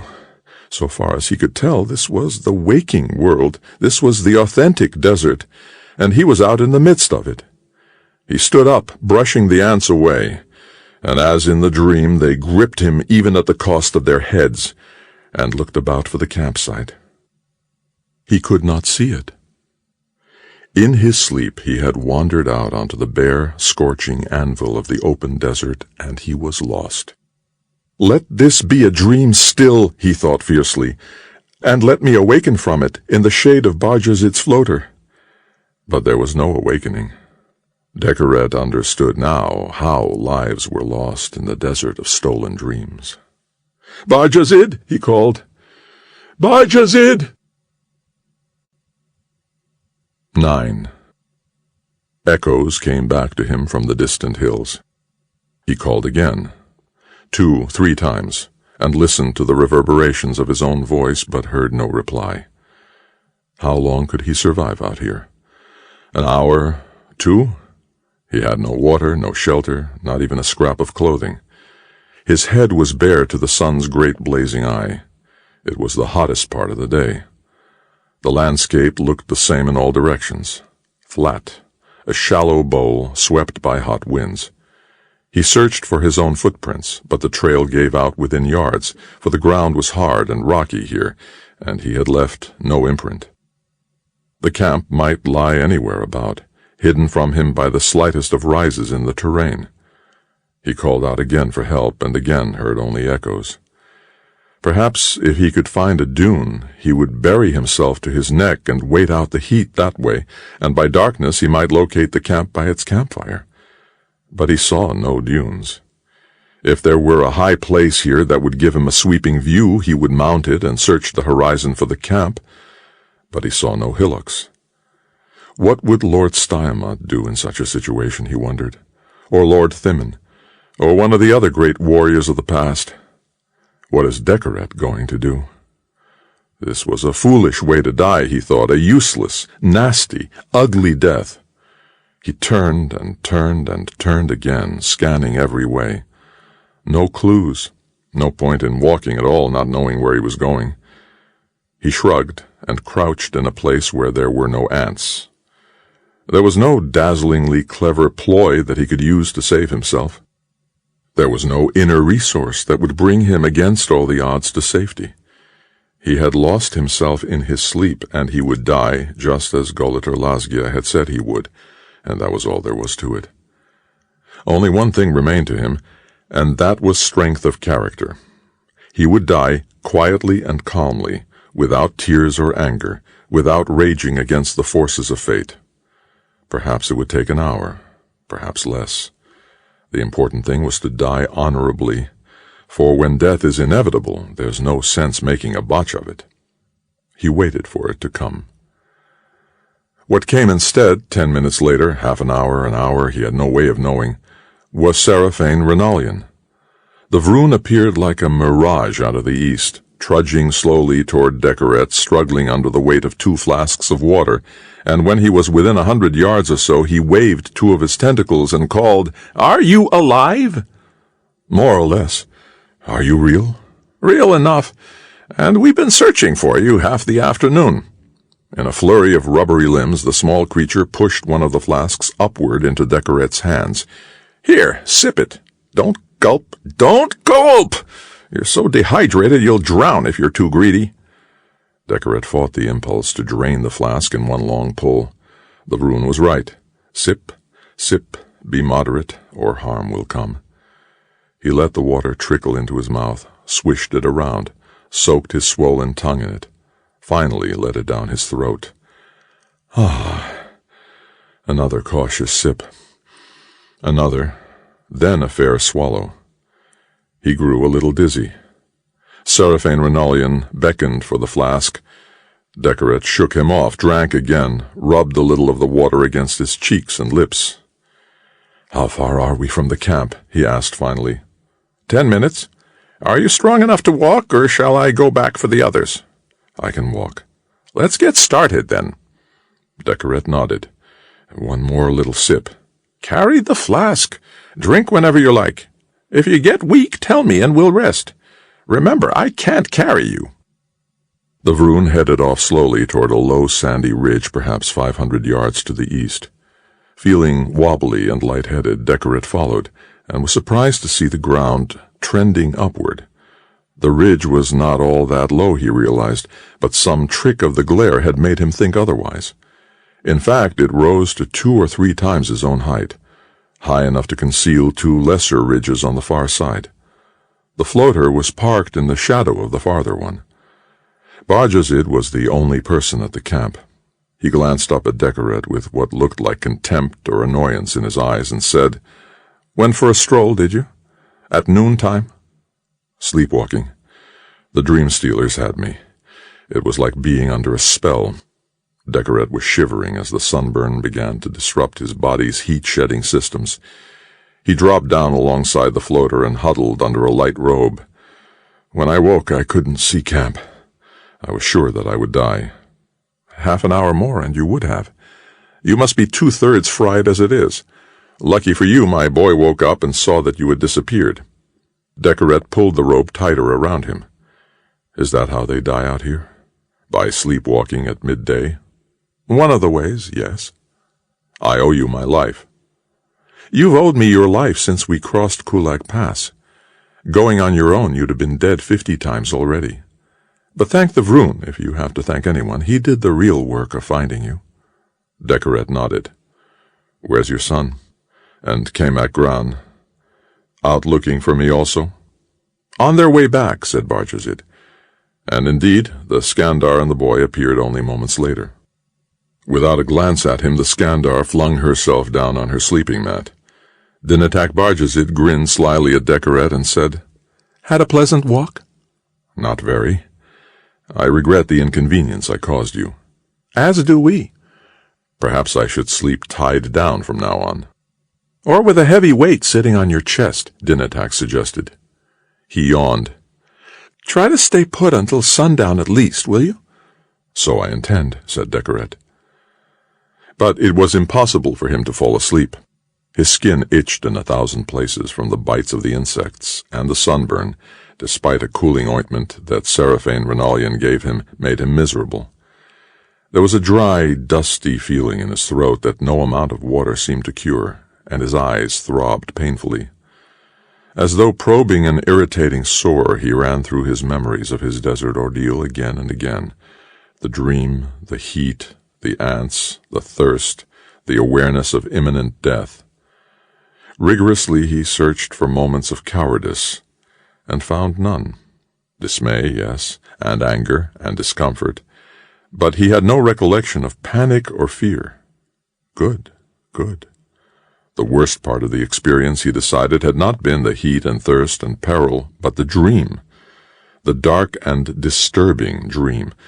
The dream that had once again begun in joy, and midway had undergone a somber metamorphosis. To be denied the solace of healthy dreams is a kind of death in life, he thought, far worse than perishing in a desert, for dying occupies only a single moment, but dreaming affects all of one's time to come. And what knowledge was it that these bleak Suvrelu dreams were imparting? Decoret knew that when dreams came from the lady they must be studied intently, if necessary with the aid of one who practices the art of dream-speaking, for they contain information vital to the proper conduct of one's life. But these dreams were hardly of the lady, seeming rather to emanate from some other dark power, some sinister and oppressive force more adept at taking than giving. Shapeshifters? It could be. What if some tribe of them had, through deceit, obtained one of the devices by which the Lady of the Isle is able to reach the minds of her flock, and lurked here in the hot heartland of Suvrail, preying on unwary travelers, stealing from their souls, draining their vitality, imposing an unknown and unfathomable revenge one by one upon those who had stolen their world? As the afternoon shadows lengthened, he found himself at last slipping back into sleep. He fought it, fearing the touch of the invisible intruders on his soul once again. Desperately he held his eyes open, staring across the darkening wasteland and listening to the eerie hum and buzz of the desert sounds. But it was impossible to fend off exhaustion longer. He drifted into a light, uneasy slumber, broken from time to time by dreams that he sensed came neither from the lady nor from any other external force. but merely floated randomly through the strata of his weary mind, bits of patternless incident and stray, incomprehensible images. And then someone was shaking him awake. The Vroon, he realized. Decoret's mind was foggy and slow. He felt numbed. His lips were cracked. His back was sore. Night had fallen, and his companions were already at work closing down their camp. Seraphine Renalian offered Decoret a cup of some sweet, thick, blue-green juice, and he drank it in a single draught. "Come," the Vroon said. "Time to be going onward." 10. Now the desert changed again, and the landscape grew violent and rough. Evidently there had been great earthquakes here, and more than one, for the land lay fractured and upheaved, with mighty blocks of the desert floor piled at unlikely angles against others, and huge sprawls of talus at the feet of the low shattered cliffs. Through this chaotic zone of turbulence and disruption there was only a single passable route, the wide, gently curving bed of a long-extinct river whose sandy floor swerved in long, easy bends between the cracked and sundered rock heaps. The large moon was full, and there was almost a daylight brilliance to the grotesque scene. After some hours of passing through a terrain so much the same from 1 mile to the next that it seemed almost as though the floater were not moving at all, Decoret turned to Barjazid and said, "And how long will it be before we reach Gizin Khor?" "This valley marks the boundary between desert and grazing lands." Barjazid pointed toward the southwest, where the riverbed vanished between two towering craggy peaks that rose like daggers from the desert floor. "Beyond that place, Munarak Notch, the climate is altogether different. On the far side of the mountain wall, sea fogs enter by night from the west, and the land is green and fit for grazing. We will camp halfway to the notch tomorrow and pass through it the day after. By sea day at the latest you'll be at your lodgings in Gizin Khor." "And you?" Decoret asked. "My son and I have business elsewhere in the area.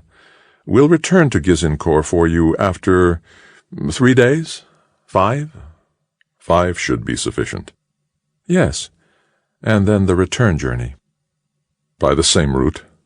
"There is no other," said Barjazid. "They explained to you in Tolagai, did they not, that access to the rangelands was cut off except by way of this desert? But why should you fear this route? The dreams aren't so awful, are they? And so long as you do no more roaming in your sleep, you'll not be in any danger here." It sounded simple enough. Indeed, he felt sure he could survive the trip, but yesterday's dream had been sufficient torment, and he looked without cheer upon what might yet come.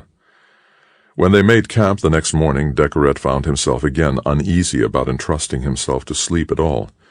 For the first hour of the rest period he kept himself awake, listening to the metallic clangor of the bare tumbled rocks as they stretched and quivered in the midday heat, until at last sleep came up over his mind like a dense black cloud and took him unawares.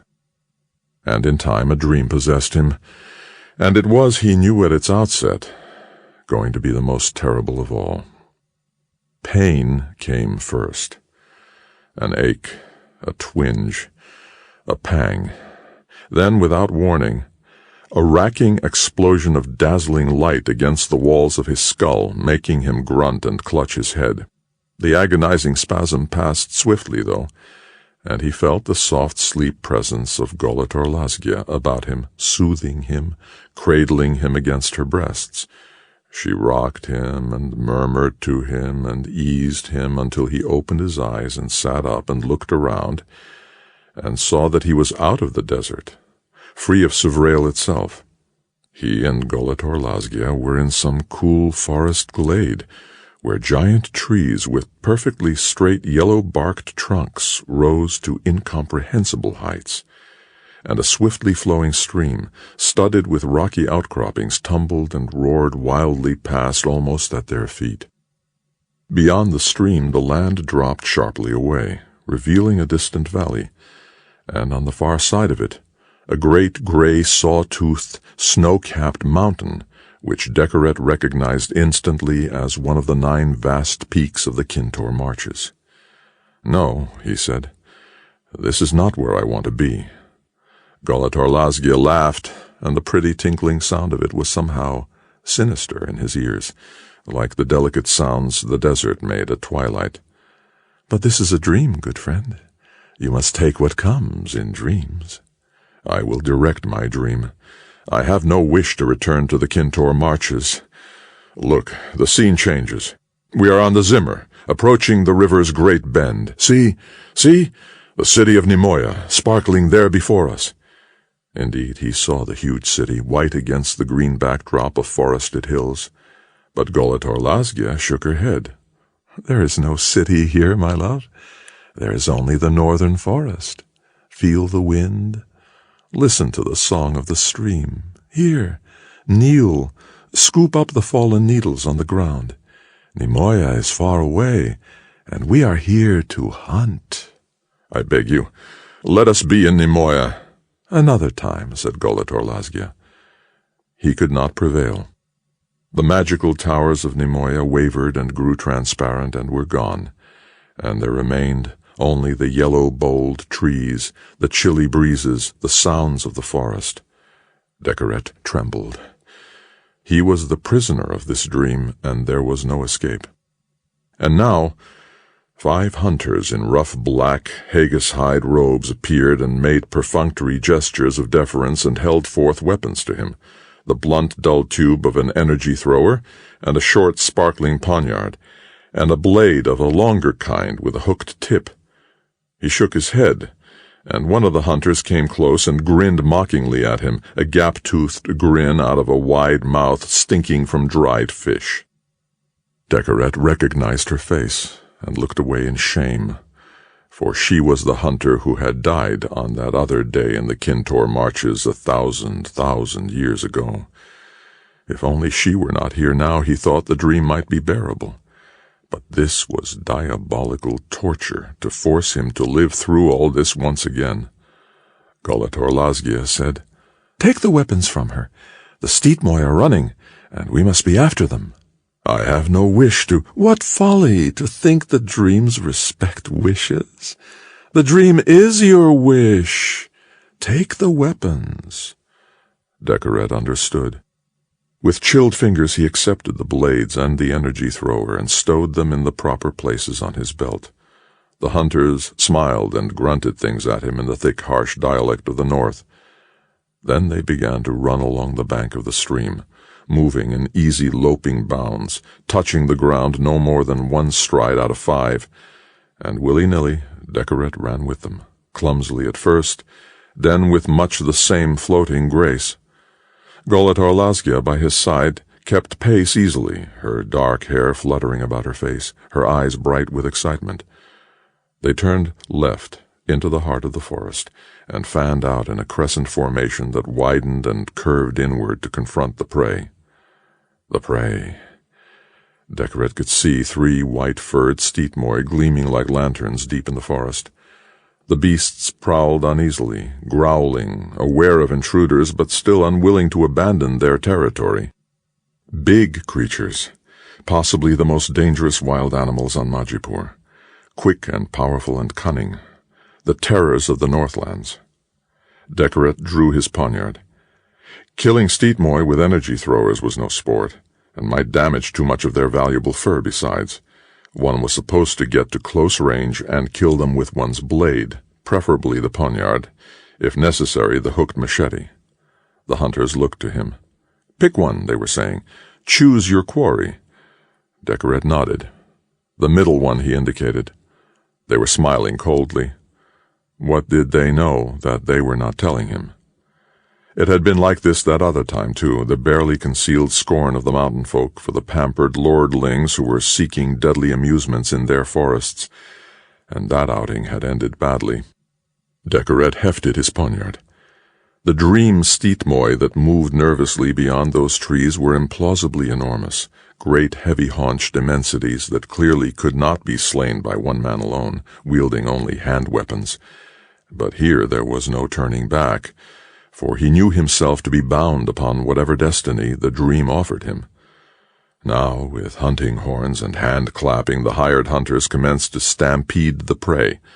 The steatmoy, angered and baffled by the sudden blaring strident sounds, rose high, whirled, raked trees with their claws, swung around, and more in disgust than fear began to run. The chase was on. Decoret knew that the hunters were separating the animals, driving the two rejected ones away to allow him a clear chance at the one he had chosen. But he looked neither to the right nor the left. Accompanied by Golator Lasgia and one of the hunters, he rushed forward, giving pursuit as the steatmoy in the center went rumbling and crashing through the forest. This was the worst part, for although humans were faster, steatmoy were better able to break through barriers of underbrush, and he might well lose his quarry altogether in the confusions of the run. The forest here was fairly open, but the steatmoy was heading for cover, and soon Decoret found himself struggling past saplings and vines and low brush, barely able to keep the retreating white phantom in view. With single-minded intensity he ran and hacked with the machete and clambered through thickets.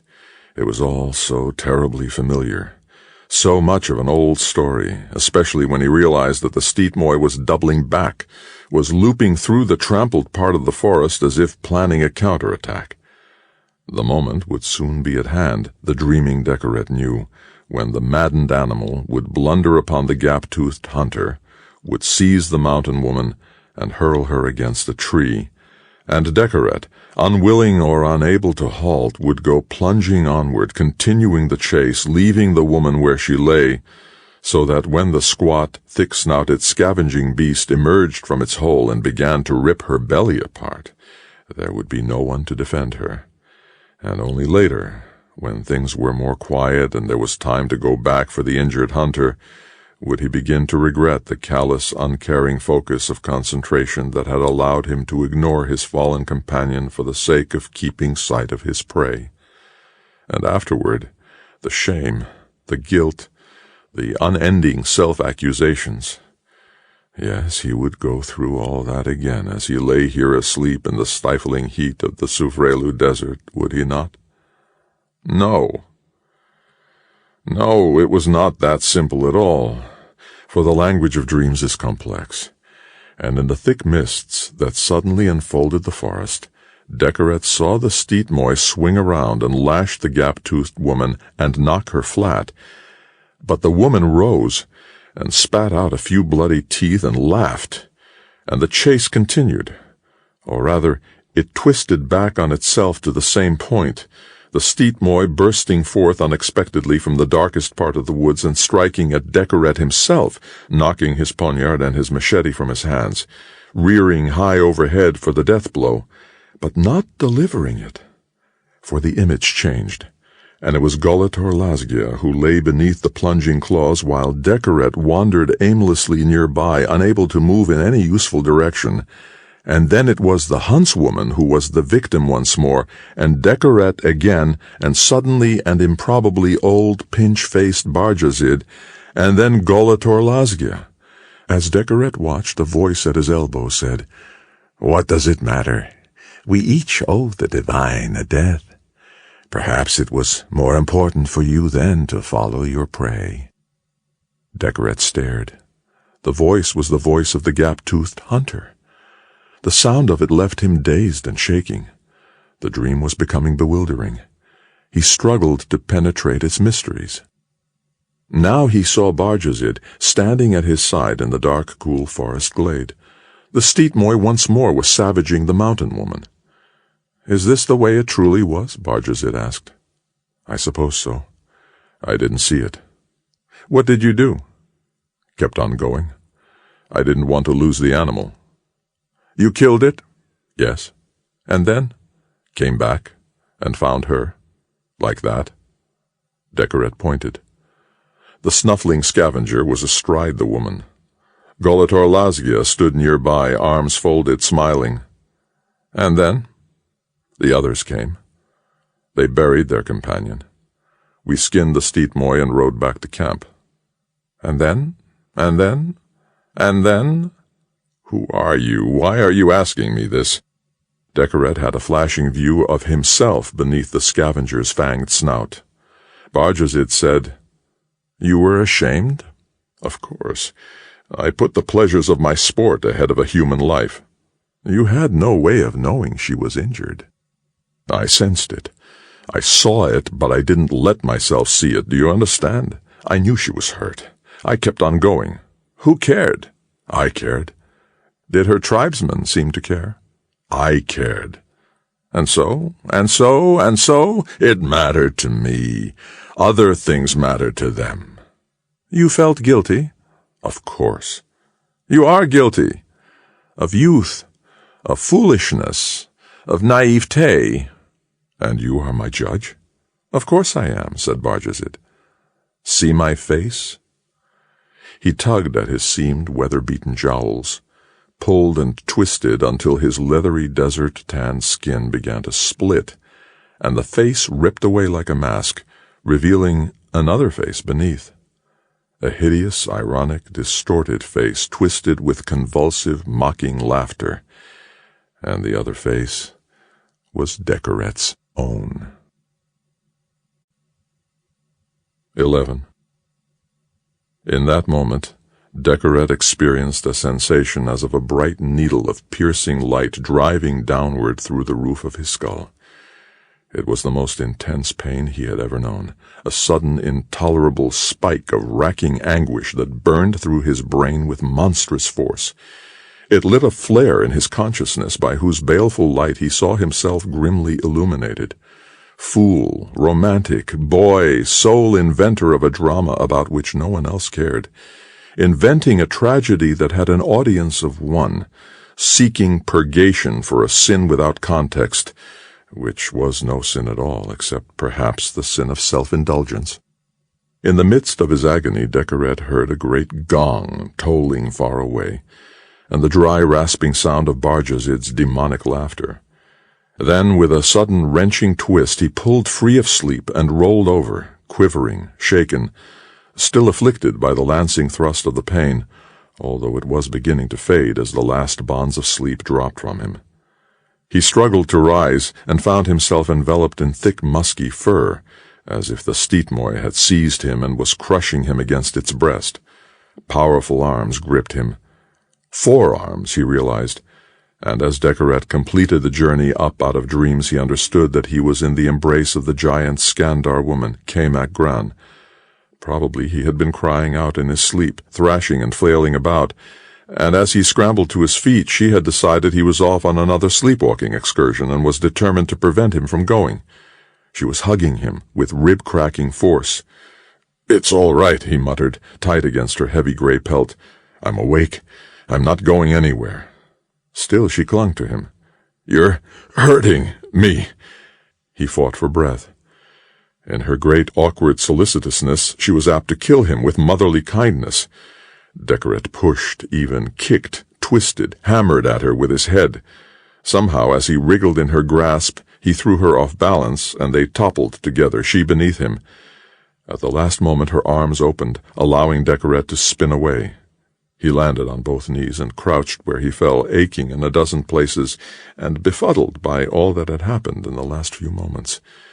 But not so befuddled that when he stood up he failed to see Bajazid, on the far side of the floater, hastily removing some sort of mechanism from his forehead, some slender crown-like circlet, and attempting to conceal it in a compartment of the floater. "What was that?" Decoret demanded. Bajazid looked uncharacteristically flustered. "Nothing. A toy only. Let me see." Bajazid seemed to signal.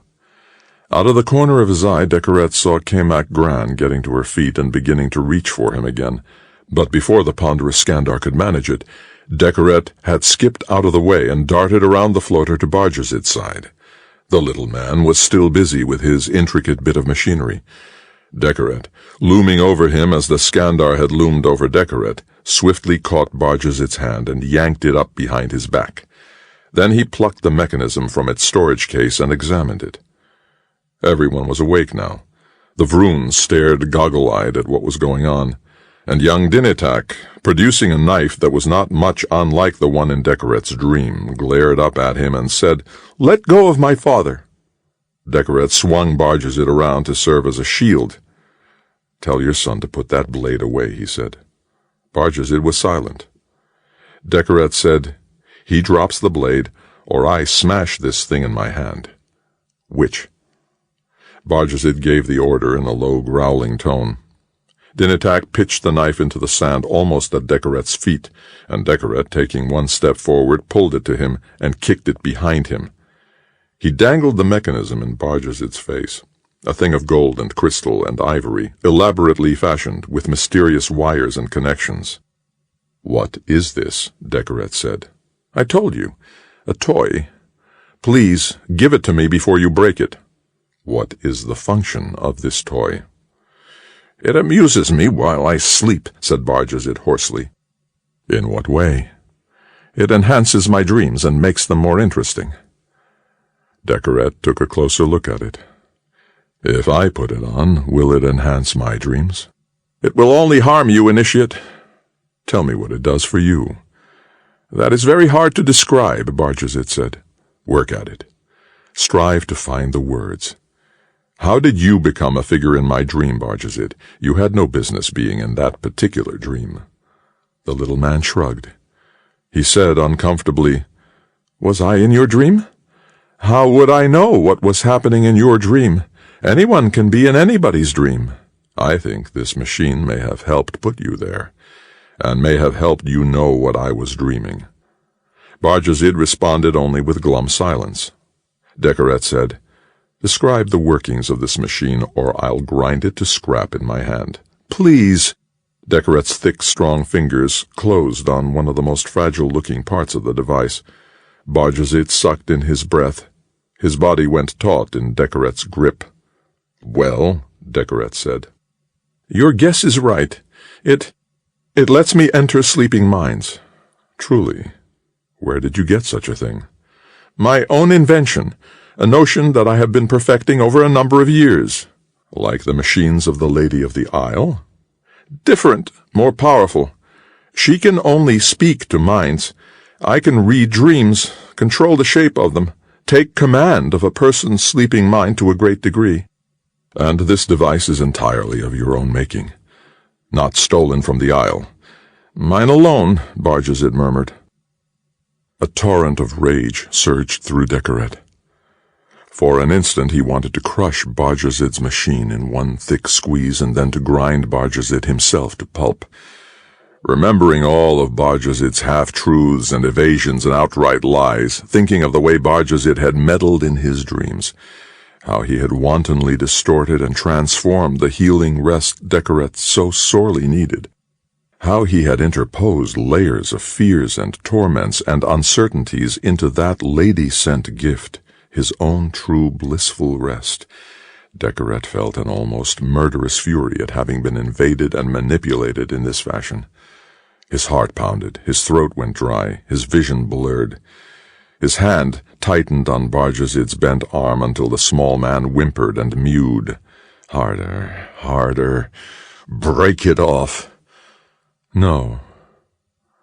Decoret reached some inner peak of anger and held himself there a moment, and then let himself descend the farther slope toward tranquility. Gradually he regained his steadiness, caught his breath, eased the drumming in his chest. He held tight to Bajazet until he felt altogether calm. Then he released the little man and shoved him forward against the floater.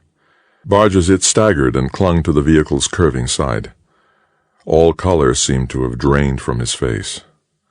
Tenderly he rubbed his bruised arm and glanced up at Decoret with an expression that seemed to be compounded equally of terror and pain and resentment. With care Decoret studied the curious instrument, gently rubbing the tips of his fingers over its elegant and complicated parts. Then he moved as if to put it on his own forehead. Bajazet gasped, "Don't!" "What will happen? Will I damage it?" "You will, and yourself as well." Decoret nodded. He doubted that Bajazet was bluffing, but he did not care to find out. After a moment he said, "There are no shape-shifter dream-stealers hiding in this desert, is that right?" "That is so." Bajazid whispered. Only you. Secretly experimenting on the minds of other travelers, yes? Yes. And causing them to die. No, Bajazid said. I intended no deaths. If they died, it was because they became alarmed, became confused, because they panicked and ran off into dangerous places, because they began to wander in their sleep as you did. But they died because you had meddled in their minds. Who can be sure of that? Some died, some did not. I had no desire to have anyone perish. Remember when you wandered away? We searched diligently for you. I had hired you to guide and protect me, said Decoret. The others were innocent strangers whom you preyed on from afar. Is that not so? Bajazid was silent. You knew that people were dying as a direct result of your experiments, and you went on experimenting. Bajazid shrugged. How long were you doing this? Several years. And for what reason? Bajazid looked toward the side. I told you once, I would never answer a question of that sort. And if I break your machine? You will break it anyway. Not so, Decoret replied. Here, take it. What? Decoret extended his hand with the dream machine resting on his palm. Go on, take it. Put it away. I don't want the thing. You're not going to kill me? Bajazid said in wonder. Am I your judge? If I catch you using that device on me again, I'll kill you sure enough. But otherwise, no. Killing is not my sport. I have one sin on my soul as it is, and I need you to get me back to Tolagai, or have you forgotten that? Of course. Of course. Bajazid looked astounded at Decoret's mercy. Decoret said, Why would I want to kill you? For entering your mind, for interfering with your dreams. Ah. For putting your life at risk on the desert. That too. And yet you aren't eager for vengeance? Decoret shook his head. You took great liberties with my soul, and that angered me. But the anger is past and done with. I won't punish you. We've had a transaction, you and I've had my money's worth from you, and this thing of yours has been of value to me. He leaned close and said in a low, earnest voice, I came to Silverberg full of doubt and confusion and guilt, looking to purge myself through physical suffering. That was foolishness. Physical suffering makes the body uncomfortable and strengthens the will, but it does little for the wounded spirit. You gave me something else. You and your mind-meddling toy. You tormented me in dreams and held up a mirror to my soul, and I saw myself clearly. How much of that last dream were you really able to read, Bajazid? You were in a forest, in the north? Yes. Hunting? One of your companions was injured by an animal, yes? Is that it? Go on. And you ignored her? You continued the chase, and afterward, when you went back to see about her, it was too late, and you blamed yourself for her death. I sensed the great guilt in you. I felt the power of it radiating from you. Yes, Decoret said. Guilt that I'll bear forever. But there's nothing that can be done for her now, is there? An astonishing calmness had spread through him. He was not altogether sure what had happened, except that in his dream he had confronted the events of the Kintor forest at last, and had faced the truth of what he had done there and what he had not done. Had understood, in a way that he could not define in words, that it was folly to flagellate himself for all his lifetime over a single act of carelessness and unfeeling stupidity, that the moment had come to put aside all self-accusation and get on with the business of his life. The process of forgiving himself was underway. He had come to Silverberg to be purged, and somehow he had accomplished that, and he owed Bajazid thanks for that favor. To Bajazid he said, I might have saved her, or maybe not, but my mind was elsewhere, and in my foolishness I passed her by to make my kill. But wallowing in guilt is no useful means of atonement, Bajazid? The dead are dead. My services must be offered to the living. Come, turn this floater and let's begin heading back toward Tolagai. And what about your visit to the rangelands? What about Gizinkor? A silly mission. It no longer matters, these questions of meat shortages and trade imbalances. Those problems are already solved. Take me to Tolagai. And then? You will come with me to Castle Mount, to demonstrate your toy before the coronel. No! Barjazit cried in horror. He looked genuinely frightened for the first time since Decoret had known him. I beg you. Father, said Dinatak. Under the midday sun the boy seemed ablaze with light. There was a wild and fiery look of pride on his face. Father, go with him to Castle Mount. Let him show his masters what we have here. Barjazid moistened his lips. I fear. Fear nothing. Our time is now beginning. Decoret looked from one to the other, from the suddenly timid and shrunken old man to the transfigured and glowing boy. He sensed that historic things were happening, that mighty forces were shifting out of balance and into a new configuration. And this he barely comprehended, except to know that his destinies and those of these desert folk were tied in some way together, and the dream-reading machine that Barjazid had created was the thread that bound their lives. Barjazid said huskily, What will happen to me on Castle Mount, then? I have no idea, said Decoret. Perhaps they'll take your head and mount it atop Lord Simonev's tower. Or perhaps you'll find yourself set up on high as a power of Majapur. Anything might happen. How would I know? He realized that he did not care, that he was indifferent to Barjazid's fate, that he felt no anger at all toward this seedy little tinkerer with minds, but only a kind of perverse, abstract gratitude for Barjazid's having helped rid him of his own demons. These matters are in the coronel's hands. But one thing is certain, that you will go with me to the mount, and this machine of yours with us. Come now, turn the floater, take me to Tolagai. It is still daytime, Barjazid muttered. The heart of the day rages at its highest. We'll manage. Come, get us moving and fast. We have a ship to catch in Tolagai, and there's a woman in that city I want to see again before we set sail. 12. These events happened in the young manhood of him who was to become the coronel, Lord Decoret, in the pontificate of Prestimion. And it was the boy Dinatak Barjazid who would be the first to rule in Suvrail over the minds of all the sleepers of Majapur, with the title of King of Dreams.